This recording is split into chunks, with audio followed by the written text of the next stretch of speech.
Hello, everybody. If it's Wednesday, it's Warhammer, and that must mean it's time for another episode of Warhammer Weekly. Joining me this time in person, it's Chuck. What's up, buddy? Good. How are you? I'm good. How's everybody doing? I'll scoot out a little. I'll come up a little This bit. is going to make a noise. Sorry, everybody. There we go. All right. Now we'll be more even. Hopefully, yes. Yeah, hopefully. I was recording a podcast with Adam, and I was sitting here doing this, which I think everybody's going to be able to hear. Like, I was just messing with the mic stand, and Right. he's like trying to signal me because I'm in the middle of a rant. Because like apparently, if you even just touch the mic stand with something like this, you can hear it. And I'm like, that's crazy. You should not be able to hear that. But anyways, Chuck's here. He's visiting. Yeah, you were in town for work, right? Yep, in town for work for a few days and decided to just crash Vince's party.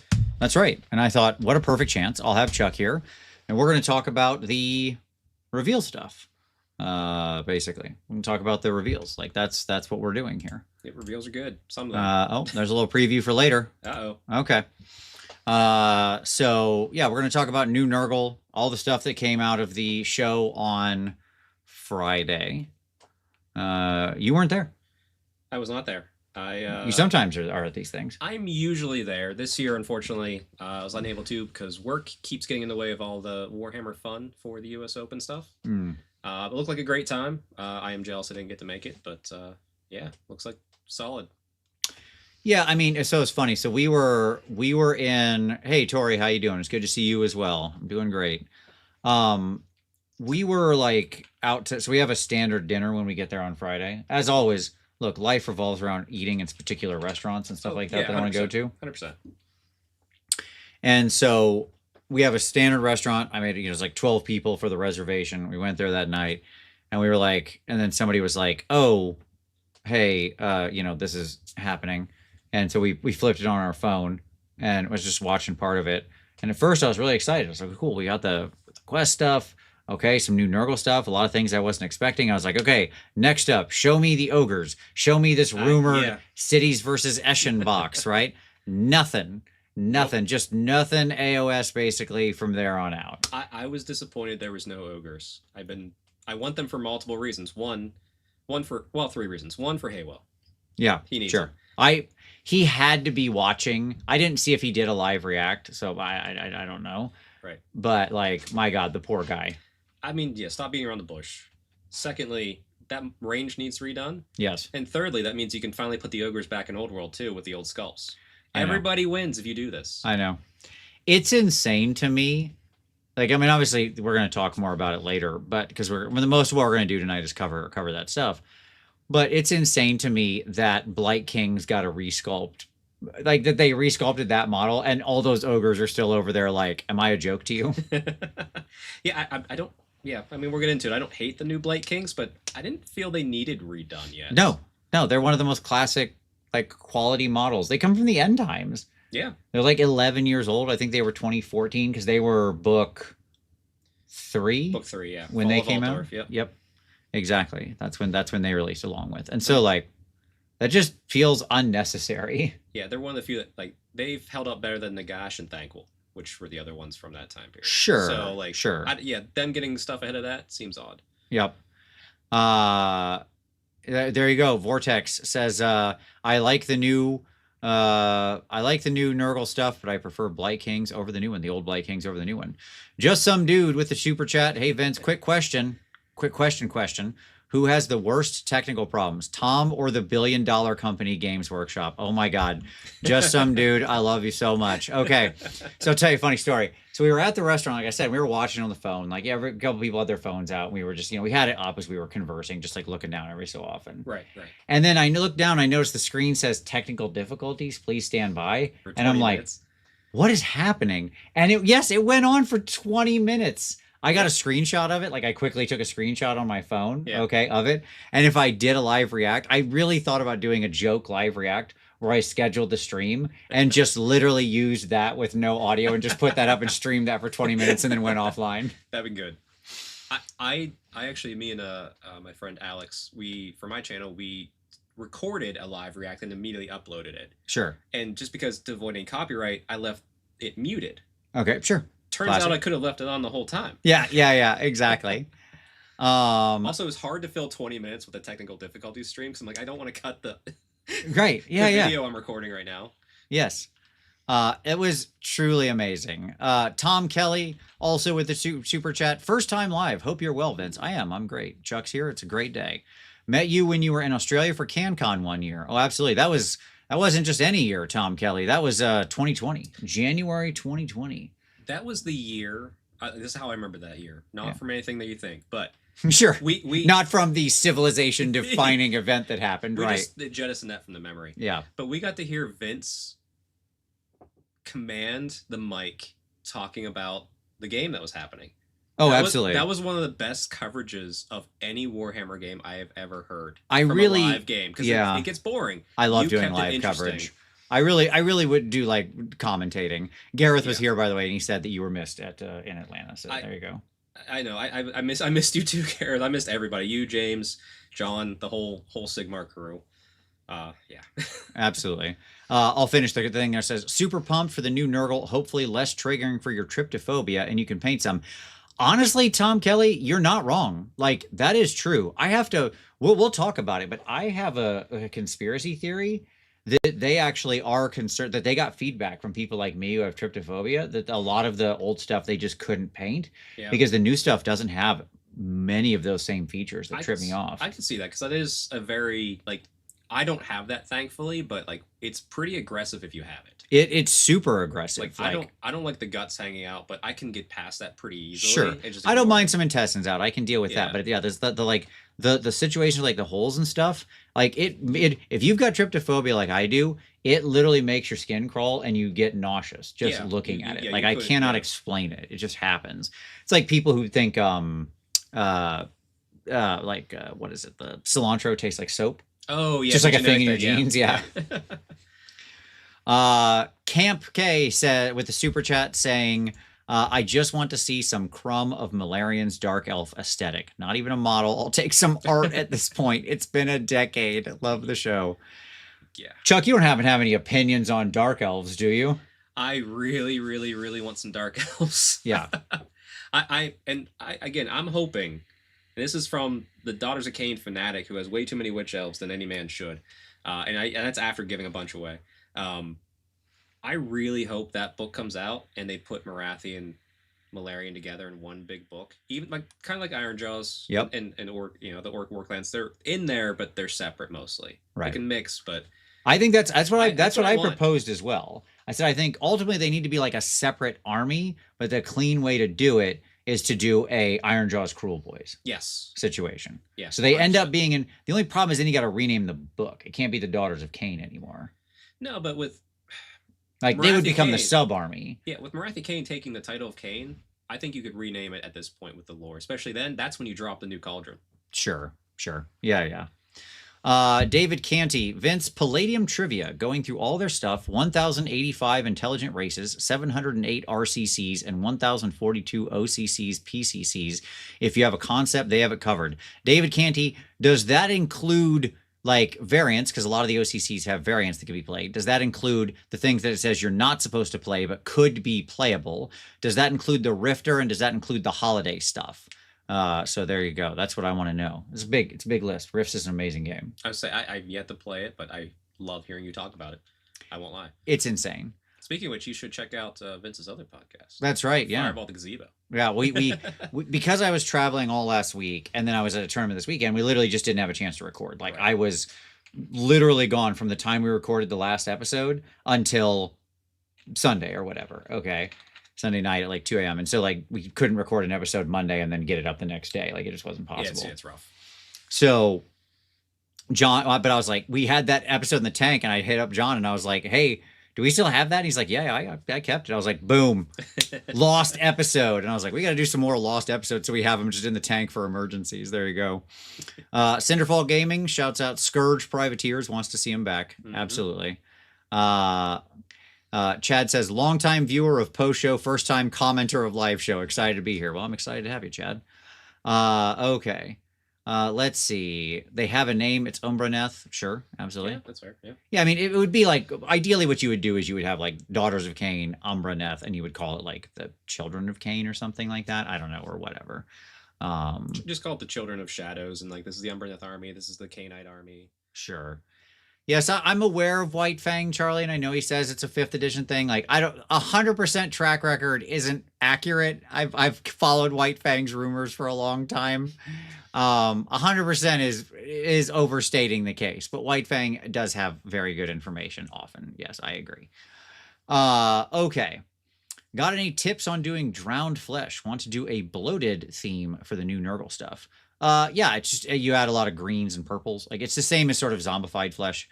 The difference between a zombie and a drowned corpse really isn't that different. You can add a little bit. Well, you want the green to push a little more into the teal tone instead of like the yellow green. Gross zone? Can you add gloss to it at all without it being too glossy to give it that wet look? I think it'll just look too glossy. You can there's ways you can do drips and stuff like that if you want to actually have like some beaded water. It's a little tricky, but you know, it's doable. It's doable. All right. Yeah, so somebody just discovered what tryptophobia is. Yes, absolutely. Sorry. Yeah. I mean, like, yeah, if you don't have it, that's not going to bother you to look at the images surrounding it, but there you go. Okay. The nibbling, Vince, what do you think of how Cathay has fancier peasants than Bretonnia and Empire? Well, we'll talk about it. We'll talk about fancy peasants. We're going to cover that. We do have a rumor engine this week. Here it is. It's a top knot. New Abaddon, some random orc. With like a throwback orc with a top knot. They have them all the time. It could be a squig even. Sure. We all love squigs. Yeah. Could actually be an AOS model. Like it's possible. We shouldn't get our hopes up. It's true. But it is possible. It could be the bottom of a very poorly designed weapon with spikes on it. Sure. So it's just inverted or turned upside down. Like no way to properly hold it. Yeah. Just the worst possible design. Slaanesh would go for that. Absolutely. By the way, right behind me, I think people can see it. It's like right here. Chuck, you see this thing right behind? If you can turn around, but the gray thing. Yes. That's my lightsaber. That's my new lightsaber. When I was on that business trip, I may have snuck away over to Disney World and done the build your own lightsaber thing. I mean, I've done stuff like that on business trips. Heck, I'm on a business trip right now. That's right. I am. That's right. And it was awesome, and I loved it. It was amazing. So if you ever get the chance to build your own lightsaber, would recommend. I don't even like Disney that much, but it was pretty great. Yeah. Okay. So let's do a little. We'll still do our normal stuff. Yeah. You got anything you want to share with everybody, Chuck? As we, I should probably timestamp this stuff, shouldn't I? That would be smart. That's what one does. That's what one does. You're a professional. Absolutely. That's me, pure pro over here. Make sure to join the Patreon and click like. I only see 10 likes right now. We can get that number up. We can get that number way up. It only registers for a minute, so there could be more. Okay. My pick of the week will be. Oh, here we go. Hold on. Before we do pick of the week. Be paused. Oh, pause. Get it? Okay. So this is the newest member of the crew here. I take her. Okay. Oh, hi, sweetheart. Are you tired? She's so tired. She's very tired. So here we go. This is Florin.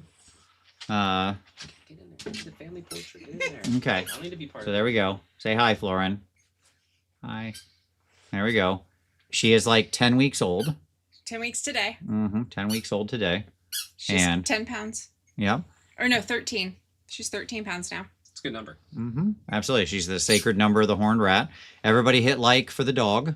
This is the new puppy. She's very quiet, as you can see, which we like. She's very well behaved. For now. She's a little puppy shark, as usual. She's not chewing on anything now, which is amazing. When she gets energy, she just bites everything, and they have little shark teeth. Basically, my life is now hoping that we get her outside, and she's good at going potty outside, but she doesn't know that she's only supposed to go outside. This is a problem, but she's very young. She'll figure it out. She's very smart. And so it's a lot of cleaning up pee. That's basically my life right now is cleaning up pee. That's why the show was a little late to start today, was because when I went upstairs to use the restroom myself before the show started, I looked down after I got out of the restroom, and in the 2 minutes I was in there, pee. Puddle on the floor. Puddle on the floor. Fortunately, you say she mostly goes on the wood floors, so that's nice. And yes, she's as soft as she looks. She's so soft. She's like just velvet. Yep. So this is her. She's very well behaved, as you can see. That'll change, I'm sure. Yeah, I think she's going to be good. She learns from her sister. She watches what the big girls do. I think it's going to be bad. The two of them are very well behaved. So yes, everybody say hi to Florin. And it's Florin like as in the British currency. Oh, you're sleepy? Like 2 florins make a shilling. So there you go. No, 2 shillings make a florin, 10 florins make a British pound. Oh, sorry. Okay. Well, that way around. Chuck brought us the ball, and so they are very, very enamored with it. Oh, is that why she's shredding it? Yes. Oh, so it's new. Oh, It's because brand it's new. new. Yes. Yeah. Lyra is just shredding this thing. She loves it. She came upstairs and stole it from Florin, and then came back downstairs. Mhm. So there you go. Dogs are settling in. They both like her, but they also don't want her in their space. That's right. They're both being very good. They're being good with her. They warn her if she gets a little nippy with them or invades their space. So, and don't worry. Yes, I see. We make sure that the little one doesn't get all the attention. They're very much so. Yes, you got to keep the attention even so nobody gets jealous. Yeah. So there you go. Not to be confused with Florence and the Machine, right? An excellent band. She's not really that heavy in my arms, so there you go. She's pretty light, really, honestly. Okay. Hi. Okay. You just want to keep her? Oh, she won't stay. She'll get too warm. Hot. She's Yeah. a little furnace. Yeah. Yeah, she gets warm very easily, so she likes to lay on cool things right now. How was the flight back? Oh, she was great. She fell asleep. My wife came and got her in Chicago this weekend when I was actually in town, but there you go. It's a long story. And she flew back in her little puppy crate and went to sleep basically the whole flight. She slept in my arms for 2/3 of the flight. Mm-hmm. Yeah. And she also won over the flight attendant. Because obviously. Mm-hmm. Absolutely. Chew Toy Oh, Fun, thank you, Morty, for the super chat that says Chew Toy Fund. That's very cute. Thank you very much. So, there you go. All right, I'll give her back to you. She's Okay. tired. Yeah, she is. She's falling asleep. There you go. All right. Mm-hmm. She has the funniest little sounds. Mm-hmm. So, there you go. Yeah, that super little puppy stage is blinking. It's over with big dogs, though, so enjoy it. Yeah, you're not wrong. Yeah. You're not wrong. I mean, look, I don't love the peeing on the floor, but, you're right. It is like a very cute thing that doesn't last very long. So you treasure it while it's there. She won't be this small. I won't be able to just pick her up and run away with her. Mm-hmm. Yeah, right now, like, she can't go down or upstairs, which is actually quite advantageous. So there you go. Until next week. Yeah, exactly. Right. Yeah. Right. Won't take long. So Thank thank you, dear, for bringing her down. All right. Doggo. I'm gonna timestamp that as puppy. There you go. That works, and then we'll return back to our. I'm hoping to adopt a puppy soon, says Void Spark. Well, good, Void. You should. It's. You don't get a lot of sleep, but she's actually been doing better, so that's good. Yeah, it's an exhausting thing. All right, cool. Back to this. So, what did you want to share with everybody? I think for the first time, for the many times I've been on your show, I'm going to call out my own channel. So, I do a weekly podcast, Strength Hammer on YouTube. Check it out. It's mostly old world. Sometimes we dab on the Horus Heresy, and some Sigmar things pop up here and there. But if that's your jam, and you also like your lawn as an adult, that's part of it. Don't ask, just jump in and enjoy it. But check it out, please. Absolutely, yeah, it's great. I think I gotta have you on some more, like you guys on, because I gotta talk some more old world. Like I'm getting the urge. I haven't gotten in an old world game in a couple months now, and I'm getting the urge to get back out there. Like I said, I've got those the new barbarian guys or whatever, the marauders and whatnot. Mhm. I want to, There's a lot of fun happening right now. Yeah, exactly. So I need to get back into it. I want to pick up the new Arcane Journal that's coming out. I like the Arcane Journals in general. What have you thought of them so far? Oh, I absolutely adore the system. I'm glad that we're at the point, with an exception we're about to see, of it not just being an upgrade to an army specifically, Sure. that it's venturing into story and multiple sub-factions for interesting things. And I also like that in an article long ago, it might have been missed by some people, but they called out that they're not making these new armies of infamy to be balanced, to be fair. They're making them to be fun. See, I love that. So sometimes it's a little out of whack. Usually right now it's just Cathay, but the community's kind of rallied around to put it in a good place with only a few minor changes. Yeah, from what I understand, it's mostly the balloons, right, that are making Cathay such a nightmare. So yeah. All right, cool. Well, good. I'm glad to hear it. My pick of the week, I'm gonna shout out our good friends, John and Scott, over there with a new episode of TUP, Trapped Under Plastic. Scott finally has his new studio together. Kind of talk about that a little bit. Talk about the hobby tools they would have on a desert island. It's just a solid episode. Go check it out. I really liked it. It was good to come back and be able to listen to those boys after, like, I was on the road for so long, and then like one of the first things I listened to when I got home was that. It was very nice. All right, let's talk about a little hobby time. So do that. Timestamp that. Look, I'm not gonna lie, because I've been traveling, so like I literally have not done any hobby since last show, or even almost 2 shows ago, because I finished up whatever I needed for the tournament, right? Then I went away to a trip, then I got back, then I went to a tournament. Like, I played a ton of Warhammer. Right. Okay. I was at Holy Havoc this last weekend. It was awesome, as always. We did I had 5 amazing games.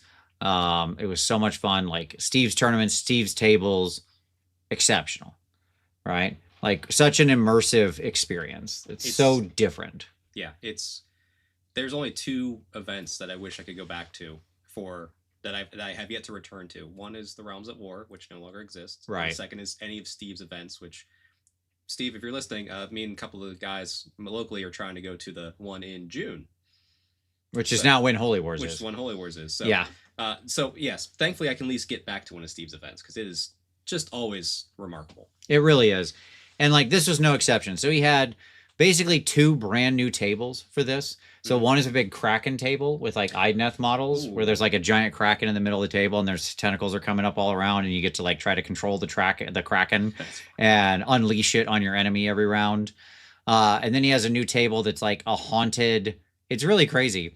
It's like a haunted Viking village, okay? So I'm not sure what realm it's meant to... I think it's meant to be a village in Shaiish. Sure, yeah. So the dead rest lightly. Yeah. And you can exercise... The ghosts are all attached to the buildings. They have little bases and stuff. Then you can, like, exercise them, and they go join your army. Oh, that's cool. So then you get, like, extra little... effectively, like, kind of spirit host-ish things to go fight with. That's awesome.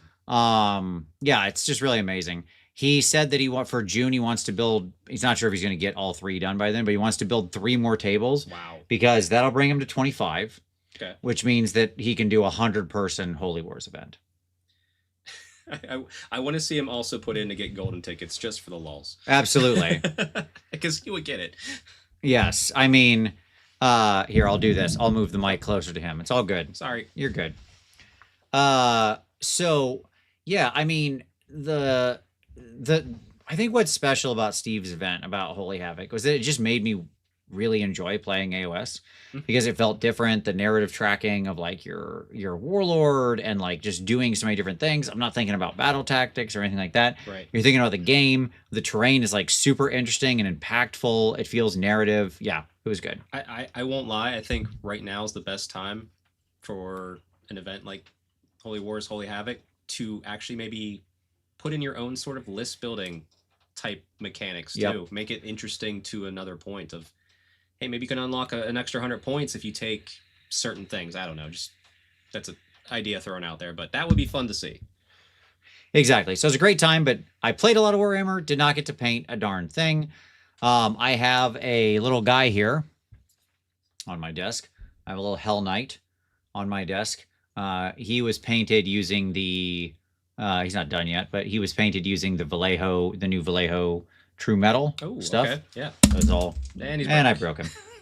I literally just broke him. That's fine. No big deal. We can fix that. We can fix it. But at any rate, I'll fix that in a minute. Up there. That's all the new True Metals. Wow, that's a lot. Yeah, there is a lot of them. That's a lot. So, yeah, I was working on some stuff for that. And but yeah, I also this week, the reason that I also wasn't able to get any painting done is because this Friday, like 2 days from now, our zine comes out. Uncle Adam and I zine comes out. So the newest zine Snarl, I broke his chain too. Boy, I really broke the heck out of this guy, didn't I? That's fine. Doesn't matter. The chain already broke a whole bunch before I painted it. So, yeah. How much chain is he supposed to have? What's the appropriate amount of chain? Who cares? Give it to Tom. He'll count them like he counts rivets. Yeah, exactly. Doesn't matter. But the, of course the glue is blocked. Why wouldn't it be blocked? But like, so we've been working on that. So yeah, this Friday, Snarl 2025, along with the newest game, Chrome Rangers, our one-on-one mech fighting game, comes out. So that will be, it's very exciting. I was getting all the final stuff for that done today that I have to do for me. Adam and I, of course, we have divided tasks. Right. Before a release, of course. You two are very different personalities, so I imagine you excel at different aspects of it. That is correct. Yes. Almost like a team effort. It is almost like a team effort, one might say. Yeah, you got it. And yeah, so I finished up the last thing I had to do for that today. So I'm hopeful, but I'm not sure, but I'm hopeful tomorrow I might touch a paintbrush. It could happen. We're not gonna count our chickens before they hatch, but it's entirely possible. So we'll see. But yeah, that's been my hobby. And then hopefully Saturday this week we can return back to a nice thing. But the holidays are coming. Yeah, they are. Time off is gonna be happening soon. And that will be all that'll be all hobby time for me. So there you go. All right. See, look, it's fixed. There perfect. You go. Good as new. See, easy. We can do a show and fix a model all at the same time. It's almost like a hobby cheating clip. Right here. That's right. There you go. See, ta-da, he's back and he's fine. He's got his weapon again. Everything's okay. He can go back to serving the forces of hell happily. Okay, great. All right, Chuck, shall we talk about the reveals? Absolutely, because I've put one color on 5 models of Cathay, so I don't have much more hobby than you, so we can move past it. Audio Anarchies with the super chat saying nothing sums up the hobby like, and I broke him. I literally just broke him. It's fine. No big deal. I can fix him. I'll fix him in a minute. Yes. Yeah, it sounds pretty much like me. Absolutely. There you go. All right. Cool. This cap doesn't want to go back on. I'll get it. You do the things. It's fine. I'll bang around in here while we're doing it. Okay. So let's talk about the reveals. There we go. The World Championship preview. As we mentioned already and made fun of, I did very much enjoy the 20 minutes of technical difficulties during the show. That was, I'm sure, absolutely not what they wanted and very frustrating. I can only imagine the sweat that is dripping down everybody's face because that's not what you want. No. And it's like it's not intended, but yeah. And then honestly, they reached the part they just had to get through the show. So I get it. At least they got through it. They did get through it. They got there. Kudos to that. They got there, and they were actually over there, right? Like Eddie yes. and yeah, they were both over there. So, which was unusual that they would travel for that, but hey, that's cool. It's good to see. Good to see him over there. Yeah, so, it's great. Yeah, it's fun when it's in person too. Obviously, though, that's where the technical difficulties can happen, but give and take. And that cap is just going everywhere except for on that glue. It's I think there's a bunch of dried glue at the bottom of this, and that's the issue. So that's fine. We're just gonna sit here and screw with that. I'll probably cut myself during the show and then start bleeding. That'll be fun. Yay. Okay, so obviously the big first item. Okay. Yeah, Jim Cribbin says, "Oh God, as a tech person, it's a nightmare." Yeah. Yes. Don't forget the terrible audio that was barely fixed. Yeah, when I first joined, all I saw, like, the chat was open. Now, keep in mind, I'm watching this on silence in a restaurant. So, like, I couldn't hear anything going on. Mm-hmm. Okay. But all I could see in the chat was people complaining about the audio. Well, not every chat is as good as yours. Sure. So, even if it was perfect, there'd be something else they'd be complaining about. Sure, of course. It just, like, I was like, wow, it must be really bad to get this much hate. It was pretty bad, but, it is what it is, I suppose. Sure. We can't control it as an audience, so why complain about it? Is the way I feel about it. Understandable. Just say, hey, we'd appreciate it if you could fix it next time, and they will. They're not going to not try and fix it. Of course. So, hey, there we go. See, and the glue is fixed. We got there, folks. We got there. And I do hope that it doesn't deter them from trying to do the live, because I could easily see that being we can't figure it out. We'll just do recordings. I'd rather it be live. I mean, I'll say this. I don't know why they feel the need to do it like they did it, but if so, do it a little more off the cuff. Okay? Like, we do the show live every week. We've done this live show every week for 11 years. Mhm. And I think most people know that a live show is not always perfect, right? Right. They should actually go a little more DIY. They're trying to make it like professional or something like that. Like it's, and I know, blah, blah, blah, billion-dollar company and all that. But like, just test the audio, make sure the sound's good. Everything else you can just kind of wing. Oh, yeah. It's like the only thing that matters for a show is to have like decent sound. Yeah. But there you go. Exactly. Okay. I honestly was perfectly fine back in the day with like we're just going to show you a PowerPoint presentation. You remember that? Like yeah. like that was fine, right? It's fine. So whatever. Okay. All right. So Warhammer Quest. This was the first thing up. We knew it was coming. We've already seen like the leaked holiday gift guide or whatever. Yep. Right. And so we knew this was going to happen. So I don't even think this really counted as like that big of a reveal. You know what I mean? Like, yep, got it. But we got to see more of it and a little more of the design. Mm-hmm. So I thought some of the cooler elements, like here it is all laid out with that picture actually in crisp detail. Like we got to see the rest of the heroes. We got to see all the bad guys. Okay. First thing to say is that my first concern as they were showing this, I was like, well, what of these models are going to be valid in AOS? See, okay. That wasn't my concern because I would just assume none. And the answer is some, it turns out. Yes. Which is kind of a nightmare because you remember Silver Tower and how it ruined Pink Horrors for like ever. But that's also where we got the I'm sorry, the Gaunt Summoner. Gaunt Summoner, yeah. Yeah. So that's a good and a bad. Good and a bad. And my statement with all this is like, I'm always sus when they try to shove the board game miniatures in because it's like, well, how long is it going to be around? 2 years, and then it goes and joins the Legends group, you know, like before they just send it to Legends, but whatever.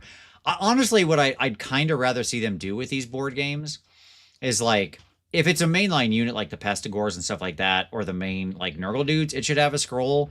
Otherwise, like with all the special characters, just make them Legends characters from the beginning. Like we don't need 18 more special characters entering the game like we got with Curse City. Now, the one interesting thing about this, I believe, as long as my eyes didn't lie to me, the other Pestigors we saw are different from these ones. They are. Which is fascinating because my one thing, too, when I buy a box like this and paint it up, even if I played Nurgle, I'm not putting that with Nurgle. I like this box to stay together, so if I want to play it, it's all ready to go and moving. So I kind of like that they're at least doing the different sculpts because it does give options for people that want that. Sure, that's fine. I was like, wait, what?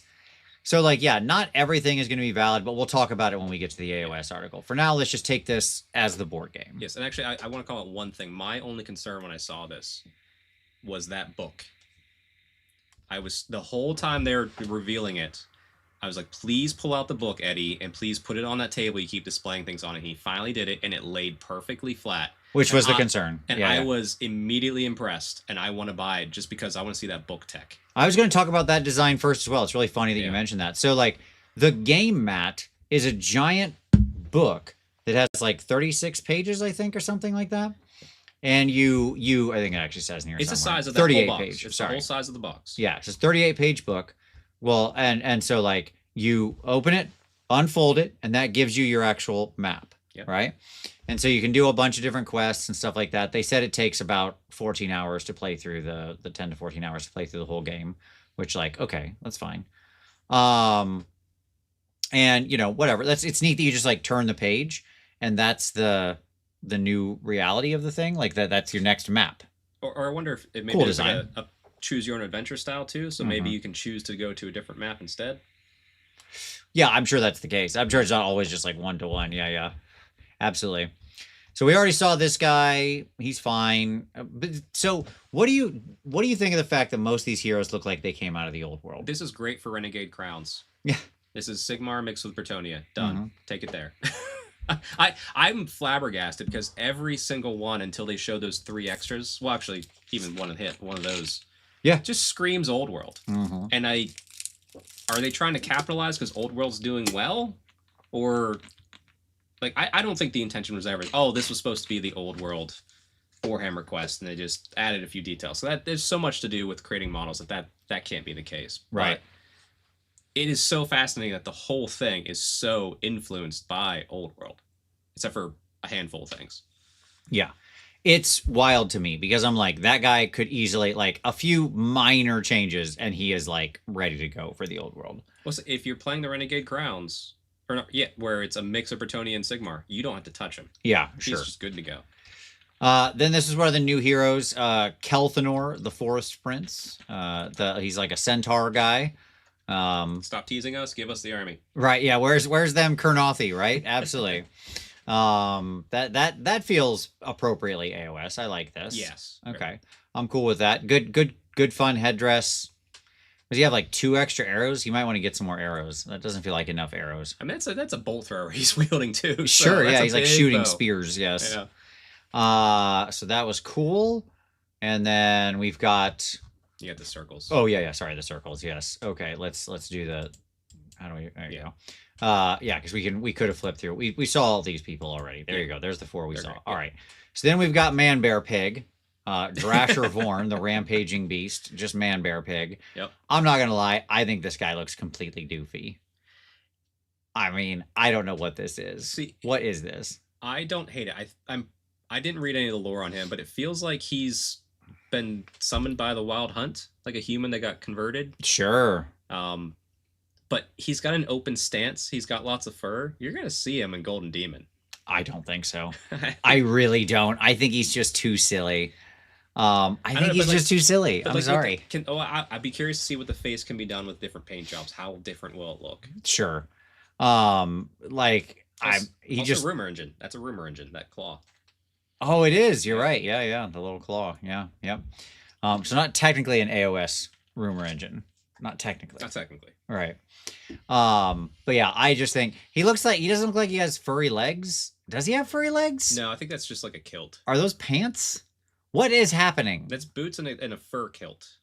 He's joined the Wild Hunt enough to grow some fur, but he's still got some humility about him. All right. Yes. Sigmar's still watching. He's got to stay covered up. Okay. He's the Beast from the Beauty and the Beast TV show from the 90s. Yeah, I mean, he didn't have. First of all, that was written by George R.R. Martin, and second of all, what's the name of the actor? He's the guy who played. He was Hellboy. It's that actor. Was the Beast. But anyways, that and Linda Hamilton, obviously. Yeah. I watched all that show. Why can't I think of his name? It'll come to me. Somebody will say it in the chat. There you go. But like he didn't have a beard that serious. He had like a very strong jawline. The Beast from Beauty and the Beast. Okay. He is indeed human, by the way. Yeah, I don't believe you. Hades says the lore is that his clan worships an aspect of Alariel that turns people into animals and is seeking to undo the curse. Neat. Ron Perlman. Thank you, everybody. Yeah. Ron Perlman. There you go. Yeah, I think he looks silly. I'm sorry. And then I think the coolest guy, I like this dude. Jacobius Vine, the Jade Wizard. This is what I've wanted for a long time, is to see like wizards of the various colleges. They have them in Old World. I know they do. Okay, I know they do. I wanted to see the AOSified versions of these things, right? Yeah. And like, dude, when I saw this, I was like, are you sure this wasn't just an Old World model that you repurposed? Because he has a spell familiar. Mm-hmm. And that's like the most common thing for the Old World wizards is the little spell familiar, because that's what everybody takes. We got Old World wizards recently that were the different colleges except for life. Yeah. We got Beast, and he's kind of reminiscent of it. Yeah. So I don't know. Like I love this sculpt. Lichfinder General with a super chat, value brand Bjorn. Yeah, indeed. Like Timu Bjorn at home. Absolutely. Wish.com Bjorn. His little pet is amazing. I like everything about this dude. I think he looks great. This guy's awesome. Like, I love his little owl. I love this guy. I love the sickle because you don't see it in the current. And that's the golden angle. But you turn it, you realize he's got just a big old sickle. Yeah, sure. Absolutely. This is the one. So Anthony said this is the guy that he sees at Golden Demon. And yeah, I could see this guy. Oh, you'll see this one too. Yeah. Being a Golden Demon for sure. Okay. Anyways. So yeah, cool. That's the heroes. There's, I think, like, maybe I'm gonna say there's 2 out of the 7 I think are good. Only 2. 2. This guy and the knight. Okay, see, I like him.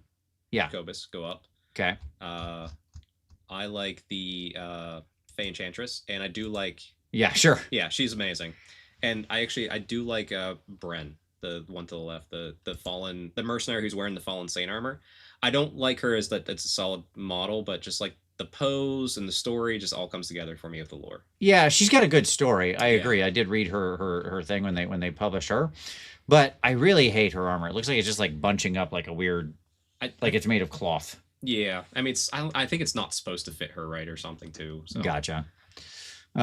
So Lichfinder General says the wizard, the knight, and the Kurnothi. There you go. That's his. Okay. Jim Kerman says he likes the generic dwarf. Yeah. There you go. Masterlink says he's actually the lion from the Wizard of Oz. This guy. Oh God, yeah. No, that's now that. Yes.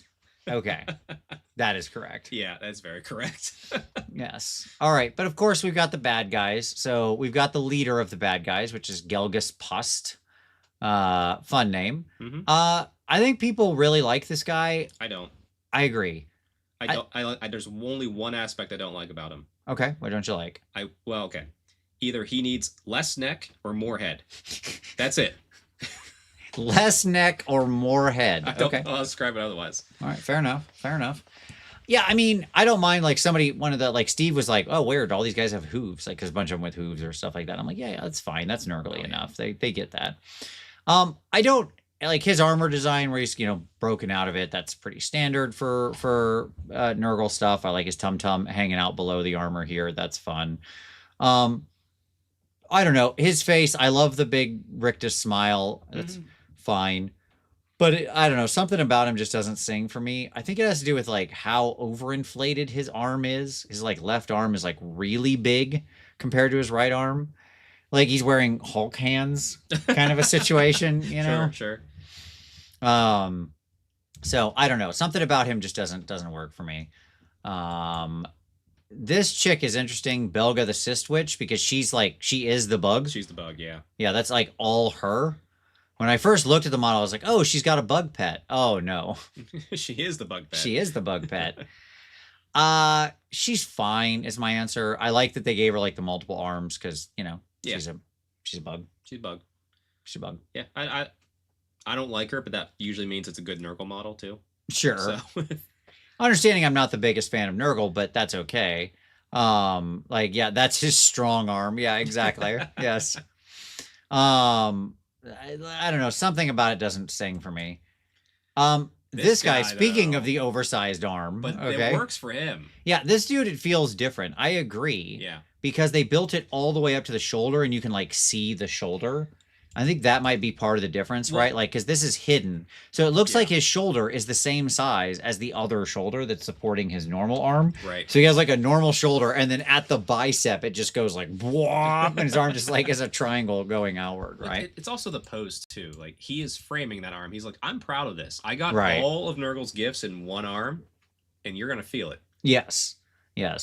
So this guy I'm okay with. I think he's like the second strongest of the heroes, honestly. As far as the things go, he's not too bad, but this one, oh yeah, Shaman Foulhoof, this guy rocks. I love this guy. It's weird that they're putting him out just so he goes right to old world. Very weird. Like, that army doesn't exist, so right. This dude is instantly in every old world army as like their Bray shaman, like 100%. Yes, I think this model's amazing. Yeah. I think this dude looks really good. I love the way like the hood is so classic but so like flowing in a way that none of the like I have a Beast of Chaos army, right, and none of their headdresses ever looked this good. Like the way his horns frame it, and they're like not exactly the same size. I like how everything about him, every like hoof or horn or whatever, nothing's symmetrical on him. Yes. But it works really well since nothing's symmetrical. If two of those horns were exactly the same, it would probably throw it off. Right. I agree. I just think this dude is fantastic. Like, I think he's the coolest model of the heroes by far. Like, I I would super paint this guy for sure, for sure. So okay, cool. Then we have the Cankerborn, which are like the elite dudes. We'll talk about them more in a moment, but they're basically like trolls. Well, I think they're supposed to be like really big. It says like the Cankerborn are rare demons created when hideous violence conducted against the land itself. Creatures twice the height of a plague bearer, clawing themselves free from the churning ground. Okay, like so that's why they have the earth on them and stuff. Right. Okay, sure. Yeah. I guess. To me, they just look like oversized plague bearers because they have plague bearer heads. They just have like 3 of them. The 3 heads, yeah. I'm really curious what their role is going to be. Like slow and hard hitting, like you don't need that in Nurgle. So I'm real curious on the role. Because this is clearly like a super elite troop. I am immediately reminded in this box set with these guys of the Kosargi Night Guard out of Curse City. Oh yeah. The like big ogre bodyguards for I mean I think they probably play the same role for Chadakar. Right. Mm-hmm. That was like, and they even had special rules when they were near him. Right. Like, I always liked the Kosagi Night Guard. That is a hard thing to say. Yeah. Anyways, these guys are fine, I guess is what I'd say. 4 wounds, 3 attacks, 5's the hit, 2's the wound. No objective control if they're near an objective. The end. To 275 points. I don't know. Sure. Done. You got, of course, with the ward as well, because, you know, Nurgle. Oh, Nurgle, yeah. Yeah, absolutely. Oh, move 3. Yeah, just like super slow. Like, you know, I think it's interesting. The design isn't bad. I don't love the rock on the chest of this guy. I wish they both had like open chests. I like that better. It's, I mean, because these are with the Gyran sort of theme. So I like that the Gyran symbol's kind of hidden within it because they are the land. Yep. Just being corrupted. So I don't mind the rock in the chest too much. Yeah, that's fine. These guys. Okay, so now actually I think we're cooking. These are the Blight Templars. Yeah. So like, yeah, there's 3 of them. When I first saw them, I was like, oh, these are Nurgle's chosen. Yeah. Right? I don't stop making me want to buy Nurgle. This is the first Nurgle models where I really want to paint these. I love the way they did the scheme. They look great. Yep. They work better with the earth kind of being part of them somehow than the assists do. Yeah, you got like, you still have, I love that you still got the one guy with the guts. We've got to have a guy with guts out, right? Like his armor is kind of rusted away and his guts are spilling out. So you understand that like there's no flesh under there. I like Tentacle Guy holding the big giant, like ridiculous flail, right? I thought these guys were pretty great. They have that sort of the Onion Knight style too, because like the legs are small and the big bellies. It's very classic. It's very nice. I think that's absolutely right. Yep, 100%. So once I saw these guys, I was like, oh, okay. And like this is actually when I saw these guys, I was like, okay, are we going to get AOS rules for these guys? This is what made me ask that question. Right, that's fair. Because I saw these and I was like, man, if I was playing Nurgle, I would want these dudes in my army because I think they look great, right? 100%. So yeah, and we'll talk about it. So they're fine. Then the Pox Wretches. I guess Nurgle needed another throwaway chaff unit. Like, okay, these sorts of like mortal obvious chaff. There's a ton of these guys in here. You're basically getting, what is it? 5, 9, 14, weird number. Yeah. You'd think it'd be like 16. Like 8, that makes 8 sense. times 2. Yep. Yeah. Martin Orlando, is it worth asking if Elden Ring inspired these? Martin, I think it's more the state that like Elden Ring and all those associated games were just like real high watermarks of artistic creativity. I think when you say, did that directly inspire these, it's the wrong question. It's just like, it's become part of the milieu, sorry. And so it's like asking, when you see a lot of designs, you're like, oh, did this particular anime inspire that? It's like, well, no, all of anime did. Right. Because it just became part of if you look at like fantasy art in the 80s versus fantasy art in the 2000s, you can see anime happened. Yeah, you can see the shift. Right? So I think it's just like those big kind of watermarks happen. Okay. Oh yeah, 2 units of 7. I'm sorry, you're right. Nurgle's number is 7. What am I thinking? Yes, 8 is corn. I apologize. Thank you. Thank you, everybody. You're right. So okay, 2 units of 7. Never mind. I rescind my statement. 14 is the correct number. I'm sorry, everybody. You're right. 8 is corn. Look, I only really know Slanesh, okay? It's 6. There you go. So Yeah, I mean, these guys are fine. Like, it's fine. They're the little chaff dudes. They're all blinded. Yeah. Okay. You can do the mortal Nurgle army with some different variety now. Sure. Great. Yeah, fine. Okay. Pestigores. So here's let's all take a moment and really look at these versions of the Pestigores. I'll tell you the number one thing that jumped out. Well, I mean, before I say it, Chuck, what do you think of these Pestigores and what jumped out at you about them? They're fat. They are fat. They are all chubby. That's it. That's like they're all just bloated, and I'm like, this guy's okay. He looks like he's okay. keeping it tighter. Yep. But yeah, maybe these two, which I think are maybe the same model. Oh, maybe. That could be. It looks like this is two sets of kind of the same dude. Like him and him. They're slightly different builds. There's a shield. Yeah, they are. You're right. Yep. Like him and him. And then what? It'd be him and him, him and him, and him and him. So there's 4 unique sculpts, right? Really, all I noticed was the bloated, and something about them just looked odd because of the bloatedness. Sure.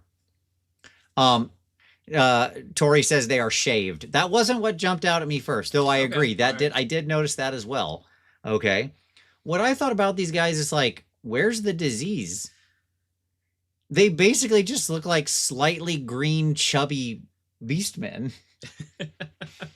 Like they went off their diet, and that's what got them in Nurgle's ranks. I guess, yeah. If you like really look close, they have like back knee, effectively. Okay. Oh, so they've taken. They were supposed to be corn gores, but they took the wrong certain supplement, a little too heavy. Yeah. Okay. Got exactly. And it ruined their bodies. Exactly. And Nurgle's like, we still love you. Yeah. I like they don't have the level of disease I was expecting. Like old school Pestigores, right? Like back in the day, the your old Hammer models, those dudes were gross. Well, is it because so since it's Sigmar, and the Beasts of Chaos essentially in Sigmar frown upon the marks. So is it something to do with that maybe since they view as marks as giving in incorrectly, that's why they're not as corrupted yet, because there's still that maybe resilience that the beastmen have built up in Sigmar? Maybe. I mean, maybe is my answer. But like when we go to the normal Pestigores that are actually released for the game, they have more disease on them. True. Yeah. So it's just a weird choice that these are the ones that are like they don't really have like Pestigore is a wrong name. Like it needs to be like Fluosaur. They have like a slight winter cold. They have an upset stomach. Yeah, they got some tum-tum aches. Yeah. Exactly. Now, real quick, is the one in the bottom left with the sickle? Yes. Are we sure that's not a big Skaven? He doesn't like. He looks a little like a Skaven from this. Like he's a little farther away from me, but I know. Like a lot of them do have a very Skavenish look to them. You're not wrong. Like this guy up here too. He has the like Skaven mask on with the little eyeball covers. Okay. And then these dorks, these little things. Yeah, they exist. Okay. Keep them in the game. These do not need to be anywhere near AOS. Yeah, whatever these are, these are like your grot bag scuttlers. Remember those out of the tiny little weird spider goblins that Tom bought like 100 of, thinking they were going to be an AOS unit, and then nope, they never were. So there you go. And then the board, you can see how it folds out there and all that kind of stuff. You get lots of different maps, different sort of objectives and solid areas and stuff like that. Each act is split up between these longer combat-focused encounters, which often have challenging side quests and much shorter events, which have you make decisions, roll dice for outcomes, or play mini-games. What a completely... I caught this sentence earlier when I was reading this. I'm like, it sounds like you're saying something, but you're not. You're not saying anything here.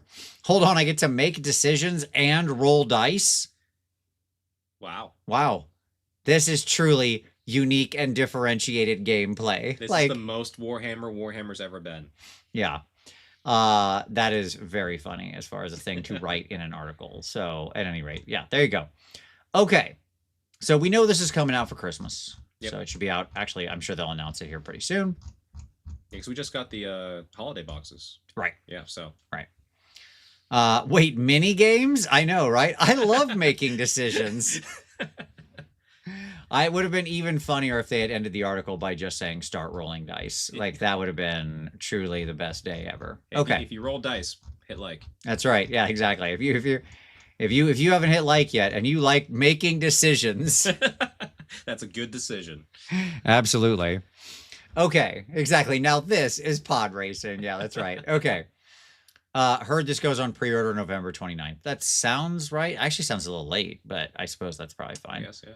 I would have expected it the week before, but who knows? Like putting it out the Black Friday weekend is a weird choice because there's a lot of other noise going on.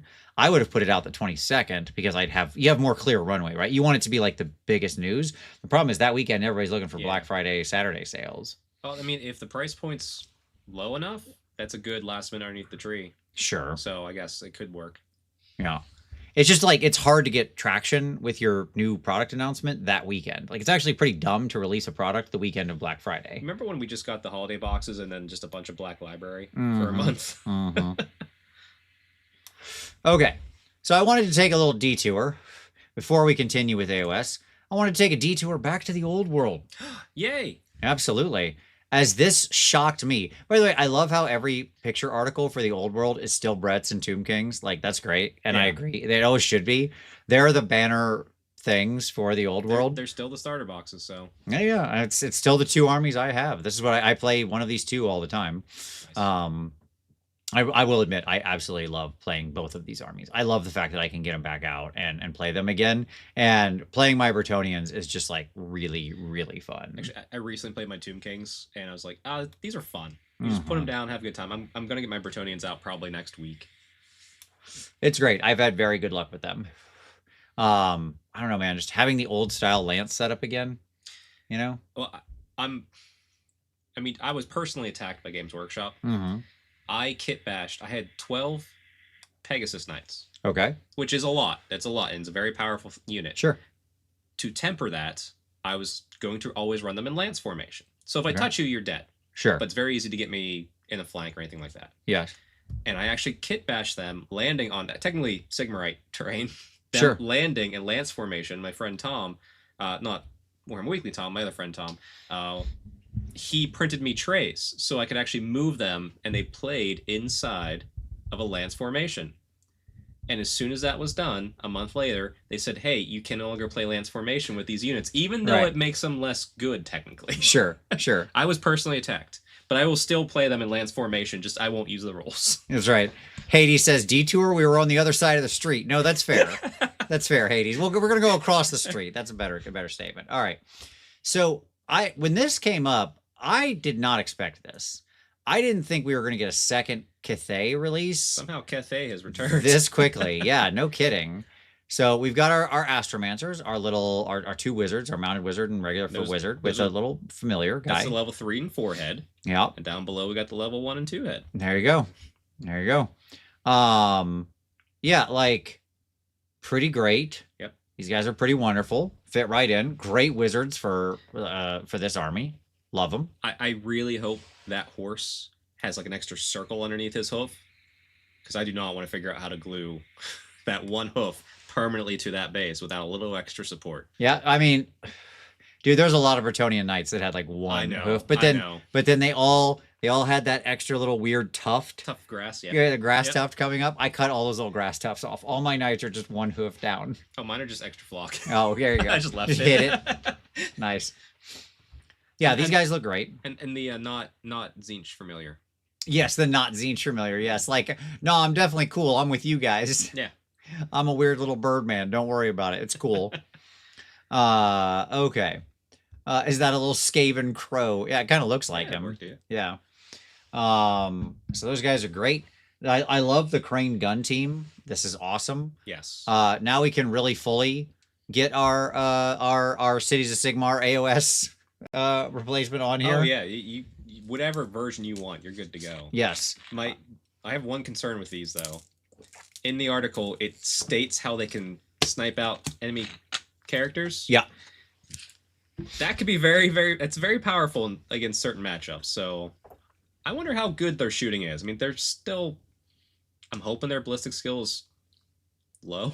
There's probably still 3. I mean, yeah. so that's fine. Oh, by the way, I love this. You'll notice all the new Ashbenchers are accompanied by a crow man, a small familiar whose provenance is a mystery. Yeah, it's a real mystery. Yeah, no one knows. Where'd the bird guy come from? Wait, who is attacking us again? Hold on, let me check. Hey, if you've read the other arcane journals, Yeah, exactly. you might have a clue. So yeah, I mean, these guys are wonderful. Yeah. Love the shield, love the second dude bending down, like really, really great design. I'm glad they gave the guy bending down a hat.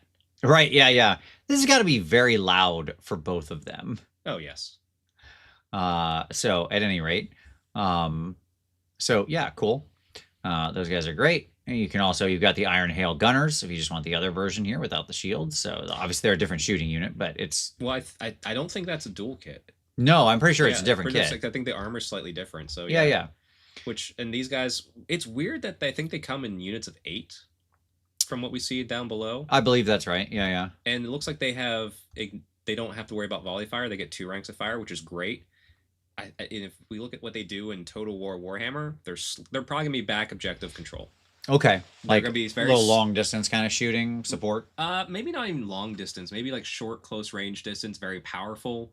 Probably if you move, you can't shoot, like a ponderous type thing. Okay. Which, to be fair, if they had long range and fire in 2 ranks, that would probably be a little bit too powerful. So I'm hoping it's short range, back control. Hey, let's protect these. It does say, like, more deadly still are the heavy blunderbusses lugged into battle by the Iron Hail Gunners. Far shorter range than the Crane Gun. They are frequently used to protect an army's flanks from cavalry charges. Oh, there we go. Okay, perfect. So there you go. And yes, it does say they can fight in ranks. So there you go. They probably automatically do have volley fire automatically. They even said volleys of fire in there. So well, that reads to me that's not even volley fire. It's just fire in 2 ranks. Probably. Yeah. There's only 8, so their first rank hastily kneeling or lying down as the second rank unleashes his own barrage. Okay, which I love that they got the guy kneeling. Like, I just like that there's more action here. I think these dudes just look really good. Oh, did you look at the hair? Scroll up a little bit. Okay. A lot of the same hairstyles. Yeah, I mean, like, how much hair are you gonna do in ZCAT? I don't know, man. I'm just saying, it stands out in this instance. Sure. Yeah, it's funny. I mean, it's fine. Little top knots and stuff like that. Oh, it's absolutely fine. Then we got the peasant levy, built with either bows or spears. So yep, it's what it sounds like. The peasant levy. Okay, got it. Good. Great. Yeah, I love that the champion is a retired Jade warrior with half the armor. Yeah. It's just everything fits. It's so good. Yep. I love the straw hats so much. Yep. Like that's just I'm working through my Cathay right now very slowly, and I'll be adding a lot more to it with this because I love all of these. Right. Let's see. The giant says, I hate when there's only one guy kneeling. Drives me crazy. He wants more. Okay, you want the whole front rank kneeling. There's 2 kneeling. Up here? Yeah, he's just in the second rank. See, there is another guy kneeling back there. Why is the guy kneeling in the second rank? Get him up front. That's weird. You're right. There is 2 guys kneeling. Okay. Yeah, I mean, these guys look really great. Yeah. Like, they're pretty wonderful. It's funny because I don't think you need these guys for a city's army. I suppose they could be your flatulence if you wanted. But I guess, yeah, that's true. Or maybe if you build them with the spears, maybe they're your like dark elf dread spears. Or is there a regiment of renown that's more fitting for them? That's worth putting in cities? Probably not. Not that I can think of. But yeah, I mean, I think these dudes look really good. Yeah. So yeah, I love that. I love, bows versus the spears. It's great. That's some classic Warhammer stuff right there. So yes. Yeah, flagellants or free guild guard. Sure. Yeah, I mean, they're clearly not steel helms, right? Because, that's the Jade Warriors. That's the Jade Warriors. So there's your Defenders of the Great Bastion army reinforcement set. You get the wizard guy on horse, the wizard guy on foot with his little familiar boy. You get 8 of the little what were these guys called again? The crane gunners. Crane gun team. Yep, you get 8 of those dudes. You get, I guess there is 10 here technically. Oh, is there? Yeah. No, it's 12. No, it's 12. 12. 1, 2, 3, 4, 5, 6. There's I wonder if they come in 6s. That would make sense. Yeah, maybe you get 2 6s, or is there just 6 there? Are they flat? No, there's just 6 there. Yeah. Wait. No, there's No, a second there's rank. a second rank. Yeah, it's just really hidden. What's Okay. interesting about So yeah, that they must one- come in 6s. What's interesting about that in the crane guns is there's no command.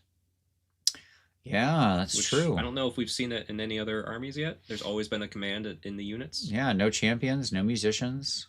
Yeah. Which Huh. interesting. No banner bearer. Yeah. Okay. And then obviously you get, looks like, what is that, 30? 30, basically? 30, yeah. 30 of the That's a peasant little guard. good, sure. So you can build like 20 spearmen and 10 bow guys. So it's cool. Yeah, I mean, 53 models, a unit of 8 crane gun teams, 12 iron hail, like I just read, 12 iron hail gunners and 30 peasant levy. I'm just happy that it's a box. Sure. Everything that we don't have as Cathay enthusiasts. I Yep. can just buy this one box and get them all now, because I really don't know if I need more than that, considering what I already have, which is one of everything. Sure. Yeah. Exactly. I mean, you know, for like, I'm spoiled with a lot of my like, with Tomb Kings, with Bretonnians, because I had built such a massive army for those back in the old world. Yeah. And so, you know, I have like 4 lances of knights that Yeah. are like, you know, that at the time were like 12 deep. It's like, okay, well, that's so many points. Like, that's ridiculous, right? Yeah. But like, you really don't need that much, which is something I enjoy. Like, I like that your army doesn't have to be huge in the old world. I appreciate that very much. A plethora of elite armies that still look really great. Yeah. And play well. Yep. All of this coming with the Arcane Journal, The Breaching of the Great Bastion. Profiles for all the above units will be present in this book. An upcoming 48-page supplement that focuses on the defense of Grand Cathay by the common folk of the northern provinces. Provides a deeper look at the Empire and its people, a timeline of the Age of Dragons, descriptions of the Celestial Dragon Emperor's realms, how magic is studied and used, and more details on the armies of Grand Cathay. Hey, you know how Miao Yang was like, hey, we gotta go help. These high elves aren't doing their job. Right. Don't worry, this gate's good. I'm gonna leave. And everyone's like, cool, go. Mm-hmm. Didn't work out. Didn't work out. Didn't work out. Yep. It also documents the mounting shadow of chaos, their assault on the Great Bastion, and the plan to quell the threat. A new Grand Cathay army list that replaces the original is included alongside a new army of infamy, Warriors of Wind and Field, plus rules for Celestial Forged Armor, Master the Elemental Winds, and the Will of the Dragons. A special narrative scenario, the Battle of Nan Li, also gives you a chance to take on the Chaos Incursion with a grand army of peasants. Now, real quick, all the Sigmar folks out there, for sure, are going to see, oh, you're replacing a less than 6-month-old book's army with this new one. Yeah. You might be upset by that. I can promise you no one in Old World is. Right, sure, because the Cathay book was a little cooked, is what I'm given to understand. The Cathay book is a little because cooked. the Jade Warriors had to do the role of 2 to 3 different units, so they're very good. But now, if they're all of a sudden in special, right, and now these peasants are the core, this thing gets much more rebalanced. And if you limit the balloons, just 2, no more than 2, no more than 2, and you're in good place. Sure, you're 3 and 2, 4 and 1. You're probably not going 5 and 0 unless you're a really good player. I hope they continue this trend with the old world of just like putting out these awesome arcane journals and just like new armies and expanding armies. Yeah, I want to see them actually hit like Kislev and all these other things that we were promised and didn't really get into yet. Like, obviously it was part of their original selling of the old world, and it was something that for years playing Warhammer Fantasy we all dreamed of. We were like, oh, this is the year we're finally going to get it. And it's like, if this stuff can all come to life. I mean, the realization of this army has been amazing. To watch this Cathay army, it's now like a really good sized army with this reinforcement. it's a fully fleshed out army, as opposed to being, you know, a Fire Slayer release. Right. It's great. I'm excited. I'm still not through my Cathay army, and I'm looking forward to adding this to it. I buy every Arcane Journal because, one, they're 28 USD. Yeah, they're actually like softback, relatively cheap books that are actually full of quality. Yes, like you get you get lore, you get the army rules, and then you also get custom scenarios now. Yep. And usually, if it's themed after a certain army, you'll see like a 1 or 2 page spread of that old like uniform guide. Yep. They're a great tool, and they're knocking it out of the park. I agree. I have advocated on this show, and I will continue to do so, that the Arcane Journal model, like the put out all the rules in a couple of books, right? And then expand through the Arcane Journal model, the way the old world uses. You got like your good guy book, bad guy book, you know, kind of thing. And then basically the Arcane Journals are your main expansion criteria. Or at least the way I wish we had that model for releases, as opposed to like maybe it'd be to be slightly different. Maybe we'd have like big Grand Alliance books with everything in there or something. Like, I don't know exactly what it is, but like, or maybe it was just indices. Fine, I'm good with that too. I just wish we weren't like on this battle tome treadmill. Yeah. Of like, we're coming up on the halfway point of this edition of fourth, right? The end of this year, that's the halfway point. Okay, so we're on the back half of the edition on Jan 1. Right. And we don't really like, what do we have? Half the books out? If it's odd because even like 40K, it felt like they weren't releasing, but they still released everything. Sure. And I don't know if it's because of lack of fanfare. And obviously, due to this show, I'm aware of when they all come out. Yeah. It does feel few and far between, but also I remember second and third edition, I would buy, not everyone, but if I own the army, I would buy that battle tome. Yeah. But now with the structure they have where it's like, here's the 2 different versions, even when I saw that first one, I decided to I'll buy the Daughters of Cain one only. That's the only army I'm going to play in an event. So that's not trying to be like, oh, it's too expensive. That's not my concern. But I don't need that many books that I don't need around the house. I agree. Whereas this is the 3rd Grand Cathay book in 6 months, and they're all still useful and valuable to me. Yeah, I mean, with so many of the like, there's plenty of Warhammer books I have. I still have all of my old 4th and 5th edition, 6th edition books. I'd never get rid of those. I have a complete 8th edition. Beautiful. I'll never get rid of that. And like, I honestly have no desire to keep like the last edition's AOS books. They just have so little value. That's a shame. Yeah. Okay. Tori says, yeah, it's really wild. They came out really fast at the start, but it's still too slow of a pattern to get everyone their army books. Exactly. John, hey Vince, how would you go about painting their sickly goldish armor? Contrast or oil washes, enamels maybe? Do you mean for the Nurgle stuff? Because I assume that's what you mean, because these guys don't really have a ton of gold armor. With the Nurgle stuff, I mean, you could do it in lots of different ways, but I'd probably pick like a green gold or something like that and mix up a slightly different version of my mix. Put like a little bit of like green ink into my gold mix, and then just like use some kind of like drab green color and glaze on the shadows with that. That's probably what I'd do. That sounds like me. If I was trying to do it faster, something like a streaking grime, the green tinted streaking grime would be a perfectly fine choice. Okay. And also, I guess while we're on the subject too, I know you don't really follow the Horus Heresy game. I don't. Well, hey, what an absolute segue. There we go. Now we're going to take a true detour. Yes. Because that's right.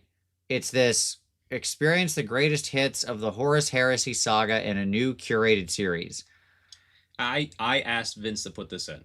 Yes, and I was like, okay, that's fine. I enjoy the Horus Heresy. I play the game. The game is very good. And Specialist Design Studio is putting out free rules. Okay. Non-stop for the new Horus Heresy game that aren't breaking it and make it exciting and fun.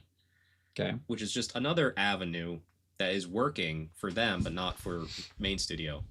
But the reason I wanted to call this out is there's a lot of people out there that enjoy the Horus Heresy and have heard about it. So this is going to be a streamlined version of the series. Okay. So essentially, we're going to get 12 books to combine, I think, all like 60 or however many they are. So you get the core story going through. It says 54 novels and short story collections before we even get to the Gates of the Imperial Palace in the Siege of Terra series. So yes, you're probably right. It's probably about 60. Yeah. So this will recap everything that you need to care about, essentially. So if there's a new person, it's like, oh, what's the Horus Heresy? We get those young folks coming into the hobby. They want to care about that. Hey, you want to read about that? Go here. Don't go start that 54 novel nonsense, because there's a bunch of stuff you probably don't care about. Gotcha. Read this series as it comes out. This gives you the beats. Yes, and then you're like, oh, well, you really like Emperor's Children? Also read these books. You'll get more detail from that. So I just love that they're making probably the least easily accessible bit of lore now more accessible. Okay. That's the only reason I wanted to call it out. I'm just kudos to the Black Library for doing this. Isn't this like some good and some bad guys all hanging out together? They're all good at this point. Well, not during the heresy, right? Isn't that the whole point? No, so this is the they're overlooking the parade. It's like Horus and Fulgrim having a little conversation. This is after the Battle of Ulanor, before everything goes the crap. Oh, okay. So this is got the it. parade. They're all watching the parade, which is why some of them aren't there because they weren't part of that battle. Okay, hold on. We're gonna play a game here. How many of these people does Vince know? All right, Ooh, let's okay. play a game. Okay, so this is Fulgrim. Mm-hmm. That's Horus. Mm-hmm. This is Rogel Dorn. Mm-hmm. I have no idea. I can't see. I don't. It's some guy. I cannot tell who that is. Erebus, maybe. Yeah, I think so. I think so with what he's holding. Like it looks like he's got streamers coming off of him, and I know Yeah, that I he think always it's had that Erebus. crap. You're right. Jagati Khan. Mm-hmm. This is obviously Magnus or whatever. Magnus the Red. Magnus the Red. Yes. There's a guy right below him who's not. Oh, there is a little guy down here. Yeah. You know, I don't know who this is. pretty sure it's a Sigillite. Okay. Malcador. Okay. Malcador's in there. I do know who that is. Okay. That's the guy who like kept the Emperor's throne going when the Emperor wasn't capable. The pure Chad. I know that dude. And then I can't tell who's back here. Look right above his shoulder, the beautiful white wings. Oh, okay. So Sanguinius is back here. Okay, Yes. there you go. And Yes, the wings. also hiding right in front of him. It's hard to see. Do you see the Nurgle smoke? Yeah. Oh, okay. So Mortarian's back Yeah. there somewhere. All right. Yep. You're probably right. Yep. Very good. Okay. There you go. All of them. He's a Horus Heresy fan. There you go. Confirmed. There you go. So I think I got more of them than I thought I was going to be able to. Somehow I've never read any of these books, and I've played like one game of the Horus Heresy ever in my life. Mm-hmm. Yet somehow cultural osmosis. I've absorbed all these people's names and who they're in charge of and all this. Maybe you've seen all of these painted at like a competition. And that's how you know. I mean, sure, a lot of them are really great models, Yes. admittedly, like the models they're there for the Heresy. Okay. We need Vince to do a story time on the condensed series. Oh my god. Yeah, you know what? That would almost be worth it to do a series on, like, to go get these 12 books or whatever, right? Because that's what the thing is. We're releasing these 12 books. Each book in the saga will feature brand new cover art by Neil Roberts. The artist did all except one of the original Horus Heresy and Siege of Terra cover art. I think they want you to do it from memory, just what you know. Oh god, that would be really bad. That's Patreon exclusive. I'm sorry. Yeah. And then so we start out with Dan Abnett's classic opener, Horus Rising. Does the book actually? So the 12 books that make up this collection will include one of the things that always kind of tripped me off about this series is that, like, I'm pretty sure as it was published, it wasn't published in chronological order, right? Like the books don't. Oh yeah, they jump around a little bit. Occasionally, like 3 in a row will be in order. Sure, but then they'll like go back and do a pickup. Like meanwhile, while that was happening over here, this thing was going on. You're right. And then you get the Dark Angel ones where it's completely before anything. You're like, why? Okay. It doesn't contribute to the story. And so like, I mean, I'll be honest, I would love to do a story time on these books. I think it would be the most fun I've had doing a live show in a long time. Hey. All right, look, so then a lot of people shoot at each other again, and then, okay, like we're going to go to that. More people shooting at each other. All right, next. Here's a human, he sees a Primarch, he cries for some reason. They're not used to it. But this is your list. There are 12 books that make up the collection are here. Yep. So that's nice. Obviously, like, I know a lot of these authors. I know a lot of these people are very good authors and stuff like that. So yeah, there you go. Covers some of the most important moments in the Heresy. The battles of Istvan 3 and 5, the fall of Lorgar and the Word Bearers to Chaos, the burnings of Prospero. I do know what that is. Yeah. And Calth, and a look at what the Emperor was doing on Terra while Horus was making his way across the galaxy. I assume not anything. He was doing stuff, just, stuff. Sure. Each one will be released first in hardback English edition before making it to paperback in English, French, and German. So wait until it goes to softback because scalpers will buy it or something. I don't know. Yeah, sure.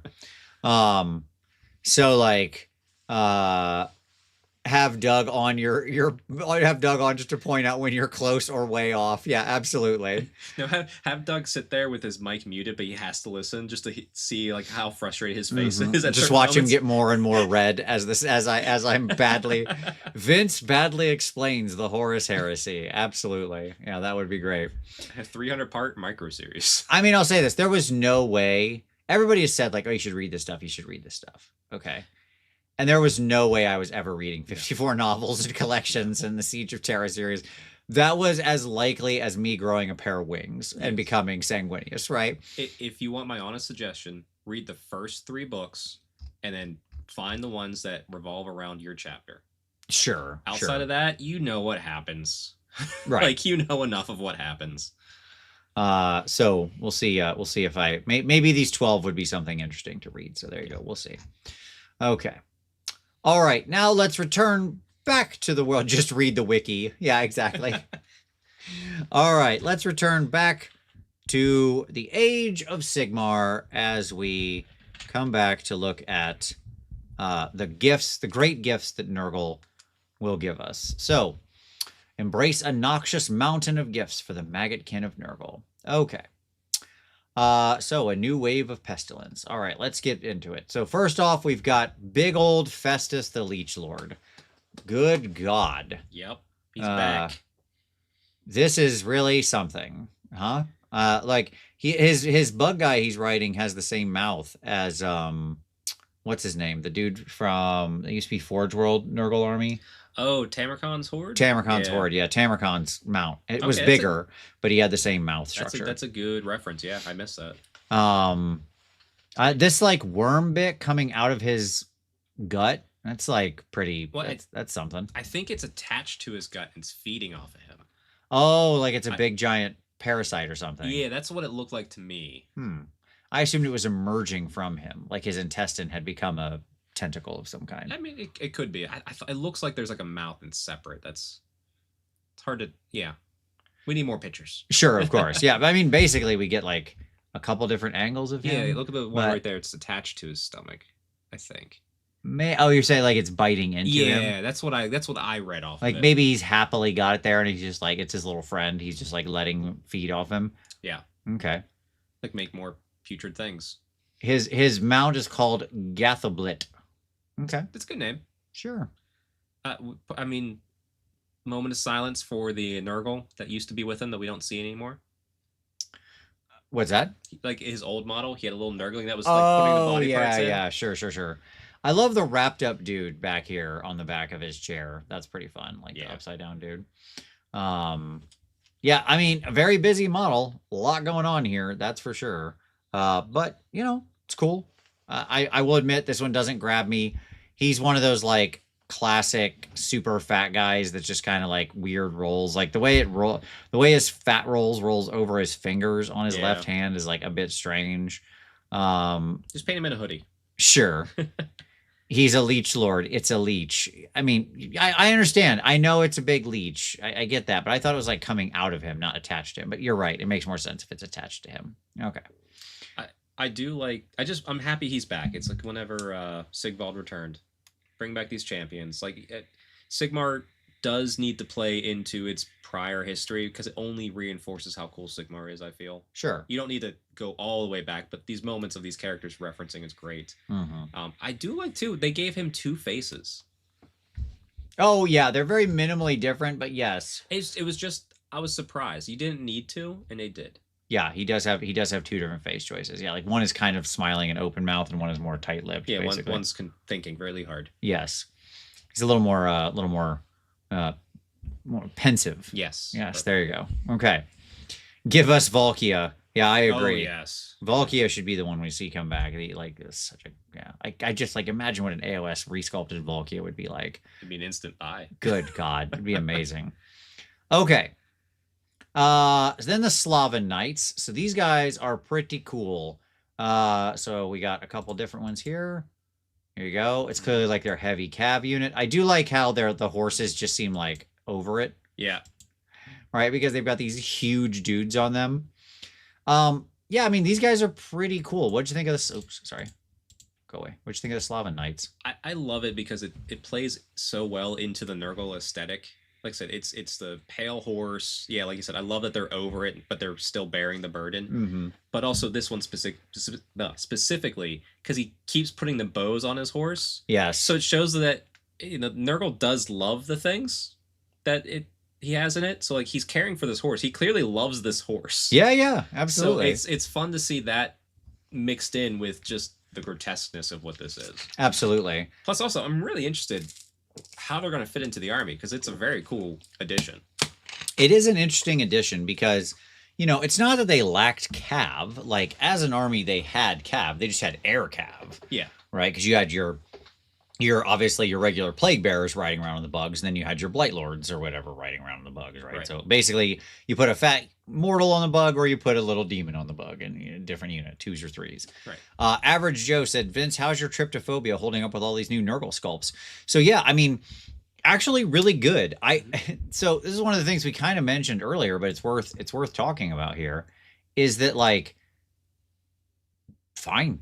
Like, they cut most of the tryptophobia stuff out of these guys. Like, most of these guys, they don't have a lot of skin exposed. There's a lot more, they're like these 3 specifically. Yeah. They're a lot more in their armor or cloth or something. Like, you can see his fat leg. Yeah. But beyond that, like, they're very clean. Yeah. Yes. Right? Like, all of these are very not Nurgle-y paint jobs. Like, the weathering is somewhat on their weapons, but it's pretty minimal. Yeah. Overall. Yeah, I mean, like, fine, honestly. I love that they still got to hang extra garbage on these things for, like, no reason. Like, he has his little jangles on here. The little circle with the thing. And I know, like, that's a thing with Nurgle. And I get it, but why aren't they bells? Yes, that's the first thing. Like, this shape, they use this all the time. Oh, yeah. This is, like, an asset in ZCAD that just gets put on, like, every army's models. Yep. Mm-hmm. Okay. Give us the great clean one. Yeah, exactly. But yeah, I thought these guys were really good. Yeah, they were pretty cool. Honestly, I think they're some of my favorites from the new line. Mm-hmm. Okay. So there you go. Some more pictures of the knights. You can get them without the helmets on as well. We got like head options that actually show the heads, because there's the guy with the bows. You can see the difference here. I would definitely put the helms on them. I think they look way cooler with the helms. I agree. Like, but also, hey, that's extra heads for kit bashing. Sure. Not unwelcome. Like those are instant, like, extra Blight King heads or something like that, if you want. But I've always thought like the best part of Nurgle was the cool helm design. Yeah, the one horns, or like single horn, or like the 3 little dots for the kind of eye holes, or the single dot, like the Cyclopean look, stuff like that. Nurgle's always had like the coolest helmets, or like the chain masks. Yes. Average Joe says it feels like they're trying to change the overall theme of Nurgle. I don't disagree. Like, this feels almost incongruent with all the other Nurgle stuff. Like, honestly, like, it's there. You can see some of the previous design echoed, but it is also very, very different. Right. Okay. Yeah, I mean, it's fine. Again, we'll wait to see what happens here. Then this was the biggest shock to me, seeing the new putrid Blight Kings. I was like, what? Mm-hmm. Why are these getting a resculpt? And moreover, these are like completely different than the original Blight Kings. Oh yeah. With their sort of rotted togas and stuff. So like we can see one here. Skin. Much more exposed skin. Much more just kind of like, and again, much less disease exposed flesh, exposed intestines, right? They don't have the big areas of rot. They don't have the guts really hanging out in the same way. They all they just look like really big, kind of diseased fat guys. Like, there's some pustules and nodules, but it's pretty minimal comparatively. Yeah, and then like just the weapon is outside of the axe, like those maces, very unique. Yes. Like that's their style. That spear, that's actually, go back to that spear. Sure. That just looks like a Sigmar Stormcast spear. Sure. Like, other than the little 3 yeah, thing, like, yeah. But like the way they're doing like the maces and stuff, are just it's giving it a different look too, even from that bit. I agree. Like, I gotta say, like, he has one little rot cyst in his belly or whatever, but for the most part, he's got a little pustule or something. Actually, the togas thing I think might be an incorrect read. Go back to that first guy, because he's got beads. They're more like a Buddhist monk style, I think, is maybe what the vibe is. You might not be wrong there. That's probably correct. Yeah, I think you're dead on. It is kind of monkish. Yeah. That's very interesting. I think you're right. I mean, it completely changes them up. Yeah, I don't know. So, like, audience, I want to know, okay? I want to know. Well, I mean, I think GW already lost the grimdark aesthetic Trench Crusade. Like that's. Have you seen the Desecrated Saint? Oh, Like, I mean, yeah. that's crazy town. But at any rate, all right. Here's what I want to know, audience. I want to vote now. Make your voice heard. Is this? Do you prefer new Blight Kings or old Blight Kings? Just say new or old in the chat. New for these guys, old for the existing dudes. Okay? All right. I want to know what the audience has to say. But yeah, you're right. You're I think you've nailed it. They're fat Buddhist monks. Yeah. Yes. 100%. Yeah, because even I guess those maces that are more Oriental style too. Now, yeah. Yep. The more of it comes together. I think you're dead on. Well, the other thing that's interesting with the way they change these is look how they all are now 2 horns. Did you notice that, like, somebody pointed out that if you take all the new models, like the new Chosen stuff from Darkwater and those guys, every one of them is like an expansion of one of the Blight Kings. Huh. Okay. Oh. So if you take like each Blight King, if you take his general vibe, he becomes one of the new types of models. That's interesting. Okay. That's a very good shout out. And there was a little map. I'll see if I can find the meme that went around. Okay, let's see. Oh, we got a lot of votes. Okay. Okay. Let's see. Old, new, old. Downgrade. So I'm gonna assume that's old. Old, old, new, new, old, old. New, new, new. A lot of news coming in there. Like 5 news in a row. Old, new, old, new, new, old, new, old, old. They said during the preview they were going for a priest look. And I don't see priest, but I do see the monk thing. New, new, new, new, old, old, old, old, new, new. Okay, so it's pretty split. It's pretty split. Maybe a little more on the new side. Okay, so maybe they've got some good instincts. There you go. Yeah. But it does feel like pretty evenly split. Maybe like at most 55-45 or 60-40 or something like that. Say, so DCU ATL. Shinto priest, which I guess would follow that. Oh, there you go. That works, yeah. There you go. In Japan, you call a Shinto priest for a life event and a Buddhist for a death event. Nice. Okay, that's cool.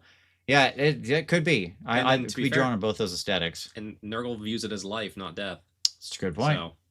Yep, could be more of like a Shinto aesthetic. Yeah, absolutely.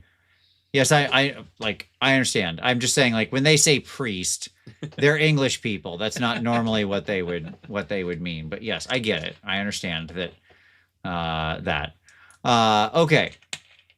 Branu with the super chat saying, I just think the Blight Templars, new Blight Kings, old Blight Kings, and Rot Swords are just all playing too much in the same space. Feels weird. Yeah, I get that.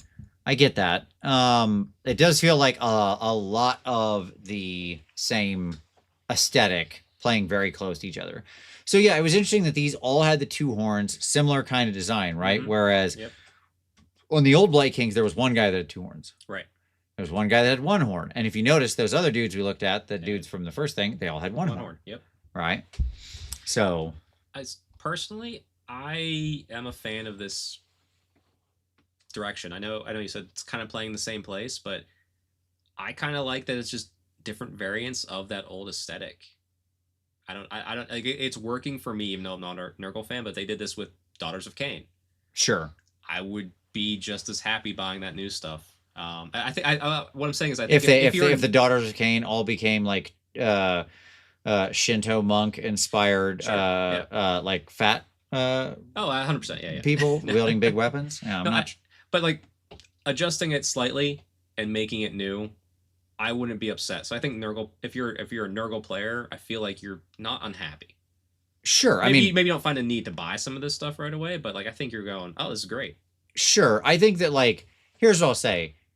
I think if you're a fan of the old Blight Kings, there's so many of them out in the world, you'll be able to get them for a long time. Oh, so that's nice. You probably have 30.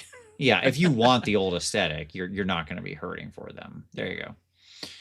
Yeah, that's true. Sergeant Wall says, prefer new, but I really like the old bell guy. I did like the weapons that the old dudes had. They were pretty cool. I mean, that giant axe is pretty cool, but the bell guy was really neat. Actually, you know what I've not seen, I think, on any... I see the triple aesthetic. I've not seen that fly aesthetic on any of these. Yeah, they don't really have it. Not in the same way. Yeah. Which is fair. That's the one thing I didn't like, that big flat metal fly. Bug. Yes, Yeah. the big flat metal fly. Blah, blah, blah. Yep, so they're big bloated dudes. Yep, we all know that's how they work. Okay, so then the rot swords. So here you've got, again, so this is, you know, back here. Let's just remind ourselves. Let's go down here. We have the Blight Templars. These are the little one-horned, or one guys, I guess, like one. I guess he does have two. It's kind of off to the side, so yeah.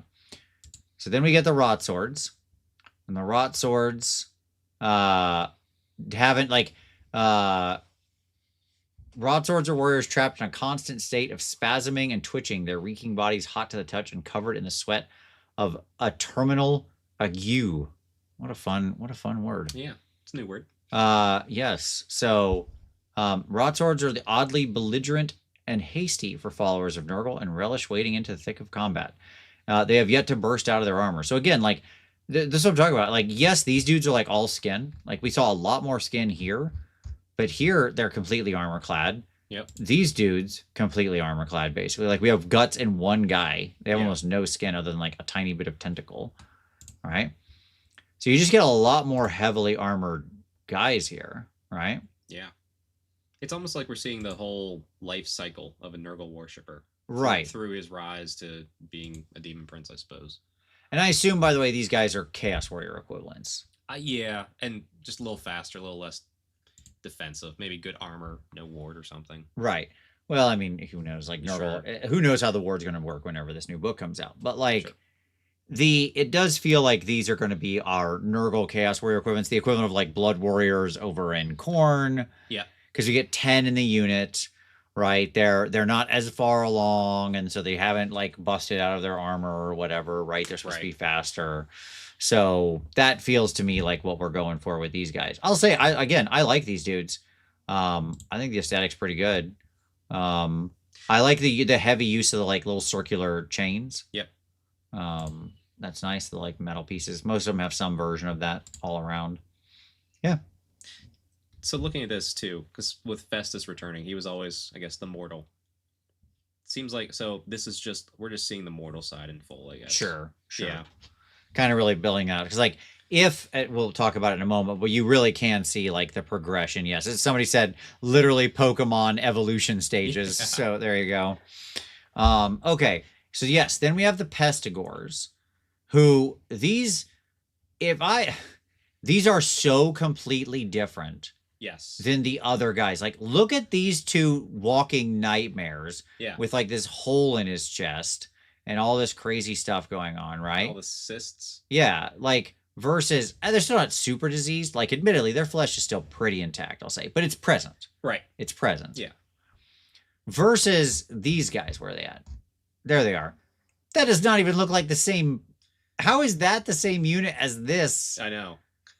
We're not even in the same territory here. Yep. Okay. And I'm just so shocked that they... Why? Why is there two different kits for this that are new? It feels like two completely... like, look at these. This is nothing like the other kit. It's so wild. It feels like they gave two sculptors the assignment to make Pestigors and told them you're not allowed to talk to each other. And one guy was like much more classic aesthetic, wanted a more old world like feel, right? And the other person was like, no, we're going full in weird. Yep. Nightmare horror video game creatures, right? So yeah, like these are great. I love these ones. These harken much more back to the old school. Like this guy is almost directly a remake of one of the original metal Pestigors from the 90s. Right. If you've seen him, like you can tell this like weapon, he had that same weapon shape on his. Yeah. I remember seeing him in like a, like a White Dwarf, whatever, like the magazine where you could order in the back, it had little black and white pictures of the models. It was like Pestigor, $2.99 for two or whatever. Yeah, okay. I mean, the good news is, since this is the separate kit people will buy, we're probably gonna see more of these than people buying Warhammer Quest. Sure. Yes. I mean, these guys are great. They're freaking wild. Like, they're pretty gross. And yes, here you do have, again, the disease is present. None of them are like full on active rot, exposed guts. Like, I mean, yeah. one How of the are Blight they Kings had a apart? giant hole in his chest with a Nurgling hanging out inside. Yep. Right? The other one was a mouth. Yeah. Yeah. So, like, you know, I'm just saying, we're not at that stage. There's levels to this, but you know, yeah, they're diseased. It's cool. Okay. Yeah, I like it. I just can't believe how different they are. It's odd. Not that, like I said, I'm sure other people love the other ones too, but it's just odd. Like, Yeah. If I had a nickel for each new Pestigore, I'd have 2, which isn't a lot, but it's weird that I have 2. But it's weird that I have 2. Yeah, exactly. Yes, 100%. All in the Battle Tome, Maggot Can of Nurgle. I really do not like the cover. It's terrible. Yeah, we get one of the rot swords on the cover. That's not,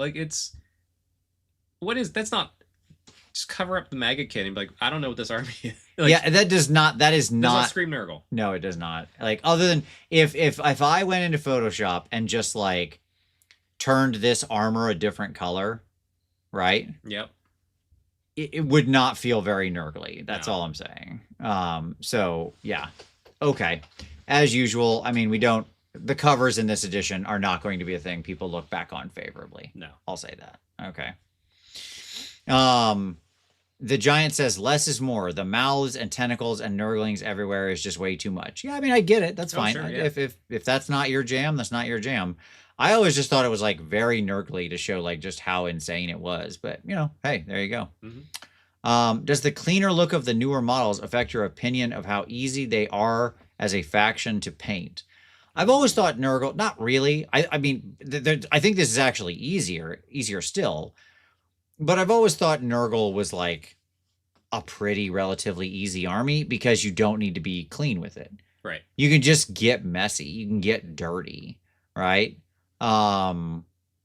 Everything can be like rusted. You can paint it and then just like slather it in streaking grime and wipe it off and put rust and Be dirty like, down good to on go. it and stuff like that. And it just all feels appropriate. So, you know, there you go. Do you think we're more likely to see, like things like Golden Demon, these models, just because of how clean and open they are compared to, and like you can really show off your skill as opposed to, like I said, hiding it for someone else. I think where are they at? Back up. I think these guys, these Blight Templars, are like a perfect unit entry for Golden Demon. I really wish the guy with the 2 axes didn't have his guts hanging out, because if that was just a clean plate, sure, you'd see murals on there. Absolutely. Hades with a super chat saying they're making Nurgle less gross for appeal. Honestly, Hades, you might be onto it there. Like, that's probably true. It's working for me. Yeah, I mean, I like these a lot better than the old ones, with the exception of a few specific kits like the Glockkin and stuff. Yeah, no, I agree. Yeah. Right? Like, I looked at these and I was like, oh, I could paint these. Yeah. I'd be into this. Which is weird. So, I mean, clearly the aesthetic must work. Honestly, the only ones that didn't work for me are the Blight Kings. See, I really like the Blight Kings. Okay. Yeah, I'm into those ones. Gotcha. Yeah, I don't know, man. For something about them does not sell to me. That is true. Festus is still pretty gross. That's true. It's true. Well, I think, I mean, the more demon you are, the more gross they seem to be. Sure. Is probably the level. The Battle Tome also includes updated army rules for the followers of Nurgle, rules for a new Spearhead, 2 regiments of renown, and 2 armies of renown. Yes, we know. That's how all the Battle Tomes are. But that's fine. 1 army of renown eschews the spreading of disease and lets Rotbringers embrace a 7-step cycle of corruption, while the other has Horticulous Slimucks lead an extremely green-fingered delegation known as the Gardeners of Nurgle. That sounds very fun. Those sound like fun armies of renown. I'm sure one of them will be an absolute joke, as always. Yep, and hopefully the other one's at least not a nightmare to keep track of. Yeah, that's right. Exactly. Okay. But then down here, so now we get our statement here. So just as the followers, this War card. Sorry, down here. Okay, there we go. This is what we want. The book also contains rules for using Nurgle's followers from Warhammer Quest Darkwater, a new entry in the beloved board game series that was revealed at this very preview show.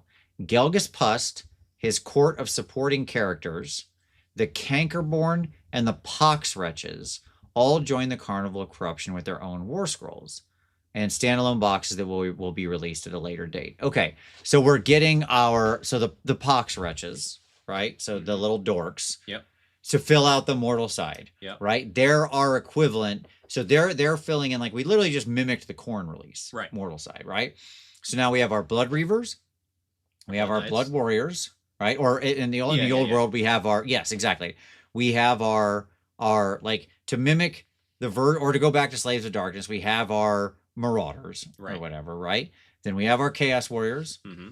We have our Chaos Knights, effectively, right? In the Slavan Knights, they're probably a little heavier, or maybe like the Knights on Juggernaut, as you said, like is the more right. Yeah. The Mighty Skull Crushers is the more apparent thing because it's like 3 of them. So what's not here? I'll tell you, it really shocked me. Like, the Cankerborn is such a weird inclusion. These weird, like, big-sized two model unit. Right. Like, how many wounds are these guys? Like, that's a very weird unit size, right? Yeah, just because of the fact, like, they could very easily swing too much to be too, like, a hero, or just too weak and no one's going to care. Right. Like, there's not much wiggle room between, it feels like, these units already as far as how they're evolving, as we've talked about. So where does it fit in? It's strange that they picked them. And you notice what's missing? These guys. The Blight Templars. Which are the coolest things. Yep. How are these guys not getting an AOS scroll? These guys feel like the most obvious inclusion. If you would ask me which one do I put in AOS, the weird 2-man troll unit that's probably like between 6 and 8 health, and it's going to be very hard to balance because you probably can't reinforce them. Right. Right? Or the Blight Templars, which would be like extremely obvious chosen equivalents. Yep. I would have picked these guys every time. 100%. Right? So it was shocking to me that they're not in there. And putting all the special characters in, so like Gelgus and his court of supporting characters. To be fair, you could have left those out. You didn't have to put them in. It's Nope. not upsetting, but like... I agree. The regular units is what I wanted. Yeah. Right? Actually, I wonder if the Nurgle Cankerborn trolls, or whatever they are. Yeah, the Nurgle trolls. Since they arise out of land, is it just a deep strike option for Nurgle? Would that be a role they could fill? Maybe. Yeah, that could be. That's a good call. Drive Store says, who's buying the board game just for Nurgle minis? Oh, Drive, I imagine a lot of people. I mean, that would be a cool rule if they had some kind of deep strike thing where literally they like wake up out of terrain and they could like deploy off of terrain. It'd be useful for the army too. That would be cool. I mean, I don't think so, ZK, where it says maybe the Blight Templars count as part of the supporting characters. I mean, I think when they say supporting characters, I assume they mean Gelgus, the Cyst Witch, the named shaman, and Mr. Giant Arm. Okay. I mean, also people are going to use those Blight Templars as characters or something. Like, you're going to see people use them on the table. Right. So stuff that's not in here getting rules, at least according to the article. So what's not getting rules? So all the characters get rules. Okay. These guys get rules. Blight Templars, they're out. Pestigors have their own version in there. And then no Mire Kelpie. So really you got 2 units that will not have rules in the book, which are the Mire Kelpies and the Blight Templars. And that kind of surprises me that those are the 2 they picked. It's a weird exclusion-inclusion thing. I would have left out some of the weird special characters because you don't need 4 more special characters in the book. We always need more special foot characters. Obviously, we need more special foot character heroes. Yep. And I would have put in the Blight Templars, like easy peasy. Yeah. Yep. So, Branu says, are the city's heroes going to get rules? My guess, no, but who knows? Like, if they do, what they'll do is they'll put out a special article, right? They'll do like a PDF in an article that's like, or like a White Dwarf where you can take them all as a unit or something like that. Man, just think about those characters. So that'd be a nightmare of a unit. I mean, it'll be something like that, right? They're not going to put, I mean, I guess they could do them all individually, but again, that's like 7 weird models to introduce. I guess some of them could be split up. Maybe the one guy would go, maybe the Centaur guy would go in Sylvaneth and like. I see more they'll put it War Scrolls that are immediately in Legends inside of White Dwarf, just for people that want to run it in games for fun. Sure. Again, I'd be fine if most of these special characters just went straight to Legends. And like, they had scrolls, but they were just like part of Legends, right? Like, okay, you can use them if you want. We gave them rules because we want you to be able to play with your toys. But like, it's just weird that suddenly you have to try to balance out, 7 new weird foot heroes. I mean, to be fair, what am I talking about? Balance out. They're all just going to be bad, so who cares? Yeah. One might be useful. Right. So, it could be a Regiment of Renown. There you go. Oh, That's the answer. That's true. Good call, Tori. Yep. Good call. Yep. They'd probably put him in as a Regiment of Renown. Yeah, Yep. that That's would the work. right answer. That is the right answer. Okay. I mean, you say Catharsis says Cursed City Scrolls were just bad. Well, first of all, sometimes, yes, and then sometimes they were like completely broken. What's his name with the candle or whatever? You know, that dude from Cursed City? Oh, yeah. I don't remember what his name was, but that guy, Torgilius. Hmm. That was his name, Torgilius. Wow. That dude was like straight broken at the beginning of the edition. Okay. And like there's always, that's how it is. Like the Gravedigger guy who could like bring back units of zombies. That's true, yeah. Gorslov, yeah. the Gravekeeper, right? So there was always like, yeah, most of them were like completely worthless. And then there'd be like one that was just super broken because they gave it way too good of a rule and it only cost like 7 points. Yeah. Right? Yeah. Hey, he's free and he adds 12,000 points to your army. Right, exactly. Okay, so then you get a new Spearhead, which is just like the weirdest spearhead in the universe. Yep. Your Warcry Warband, 6 units of Nurgling bases, or 6 models of Nurgling bases, sorry, and a Beast of Chaos. Yep. Or yeah, this guy, Beast of Nurgle, sorry. Okay. That's a weird choice. Yeah. That is. Oh, and the Rotbringer Sorcerer, sorry. Yes. That is, we have these kits in plenty. Let's put them in a box. Yes, absolutely. This 100% feels like the what do we have lying around Spearhead. Right. Yes. Absolutely. Okay. Yeah, now that's what I call a bad Spearhead. Yes. This is woof. Yep. I'm sorry for the kid who gets this under the tree. That's all I'm saying. And then the Regiment of Renown, the Pustules. So you get a tree and 10 Blight King, or 10 Blight Kings. Wouldn't that be nice? No.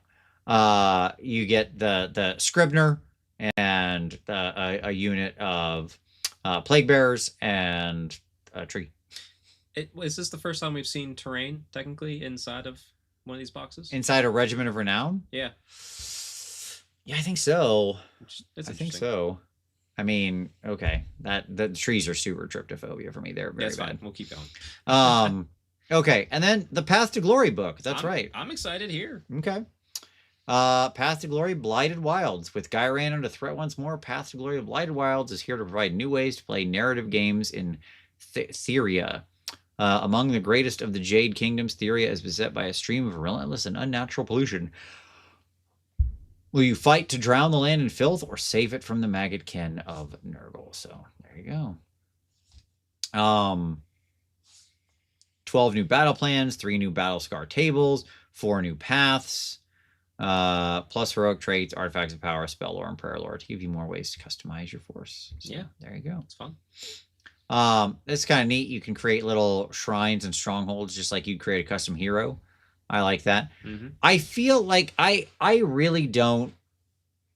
I don't know, man.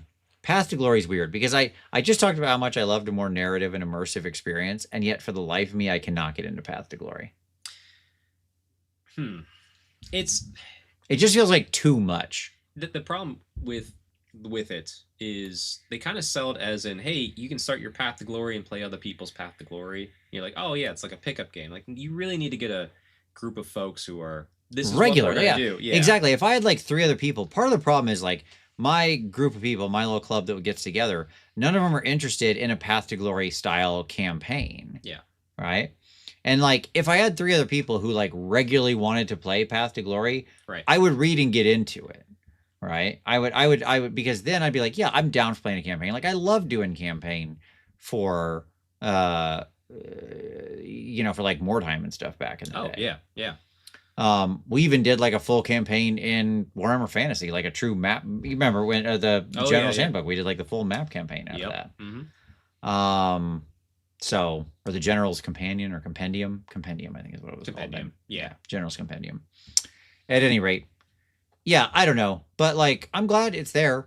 DC says his league is already preparing for the new book, and it's up to 22 players. Their Path to Glory league. Holy That's crap! fantastic. Yeah, no joke. Okay. There you go. Yeah, bring back mighty empires, GW, you cowards. Yes, exactly. Yeah. And Catharsis says, yeah, you have to have a weekly league, and it's awesome if you can get that going consistently. I agree, and I just don't have that. Like, I have people who want to come over and play games. play That's games, what but they're time more they just get. like it's pretty relaxed. They just want to like play a game, Right. right? They're not looking to like start a whole new thing. Right. So that's the challenge. But I'm glad they're doing it. I like again, I don't mind these books. I'm glad we get these Path to Glory books.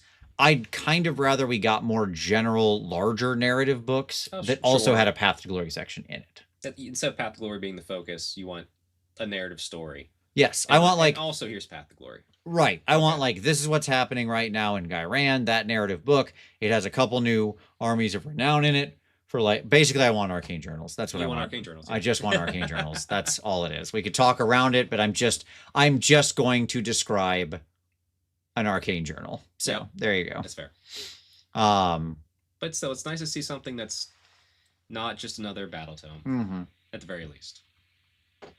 I agree. Big Nurgle release probably won't come out until I'm guessing beginning of the year. It's probably the January release. If things follow as per normal. Yeah. Nurgle has been the January release actually now a couple of times. Oh really? Yeah. Okay. So I don't know. New year, new life. It's a circle of life. Continues. Right. So there you go. So it wouldn't surprise me if that was like the January book release. They often like to shove one in there. So there you go. And that was basically the release show or everything we're going to talk about. Obviously, there was a few other weird like 40K things and stuff like that I really couldn't even pretend to care about. So there you go. Yeah, they were there. Right. They existed. Yep. I literally like drove back to I wasn't driving. I'm not going to drive with my phone in my hand, but somebody else was driving. I was in the back seat. I had it on the whole time. I was like, still talking about this, huh? Okay. We finished out our whole meal under technical difficulties. I got back to the hotel before it started again. So there you go. Good. Chuck, man, thanks for being here, brother. No, it's fun to be here. It's really fun to be here live. Yes. I'm glad I can invade your home and hang out with you and do this with everybody. It's awesome. My desk is admittedly not set up for two people. No, we're making it work. So any audio issues, just blame me. Go thumbs down my video while you like Vince's. No. I thought the Necromunda stuff was fine, is the short answer, Hades. Sure, but like, yeah. I don't play Necromunda. Again, I like the aesthetic of Necromunda. I sometimes buy the figs. I thought they were cool, but it was like okay. It wasn't a Necromunda release that really grabbed me, is the short answer. So there you go. Yeah, what happened to Ogre Maw tribes? Indeed, a question we're all asking. The Nibbling says, random aside, but Middle Earth strategy battle game had an arcane journal that had a whole section on hobbying terrain and stuff. Would be nice if they did more of that. Big heart on that one, the Nibbling. Yep. I agree. We need to get back to them encouraging people to like do more stuff in the hobby that isn't just buy our kits. Yeah. Because it keeps people in the ecosystem. Well, it's like you have playing the game, which let's be honest, playing the game is probably the least amount of thing we all do. Yep. Right. Just by time. Yeah. Of course it is. Time. Yes. We like painting, we like modeling, and we like list building. Mm-hmm. Give us some of the other stuff that's interesting to do besides playing the game. Yes. Jason says, what? You didn't enjoy Necromunda Balthazar Gelt? That's funny. True. It was Balthazar Gelt. That is literally the same thing I said in the restaurant. I was like, oh, it's Balthazar Gelt. That's when we were doing our review show. That's what we said. It's like, is that Balthazar Gelt? Like, yeah, he's hiding. Yeah. Yes. 100%. Yep.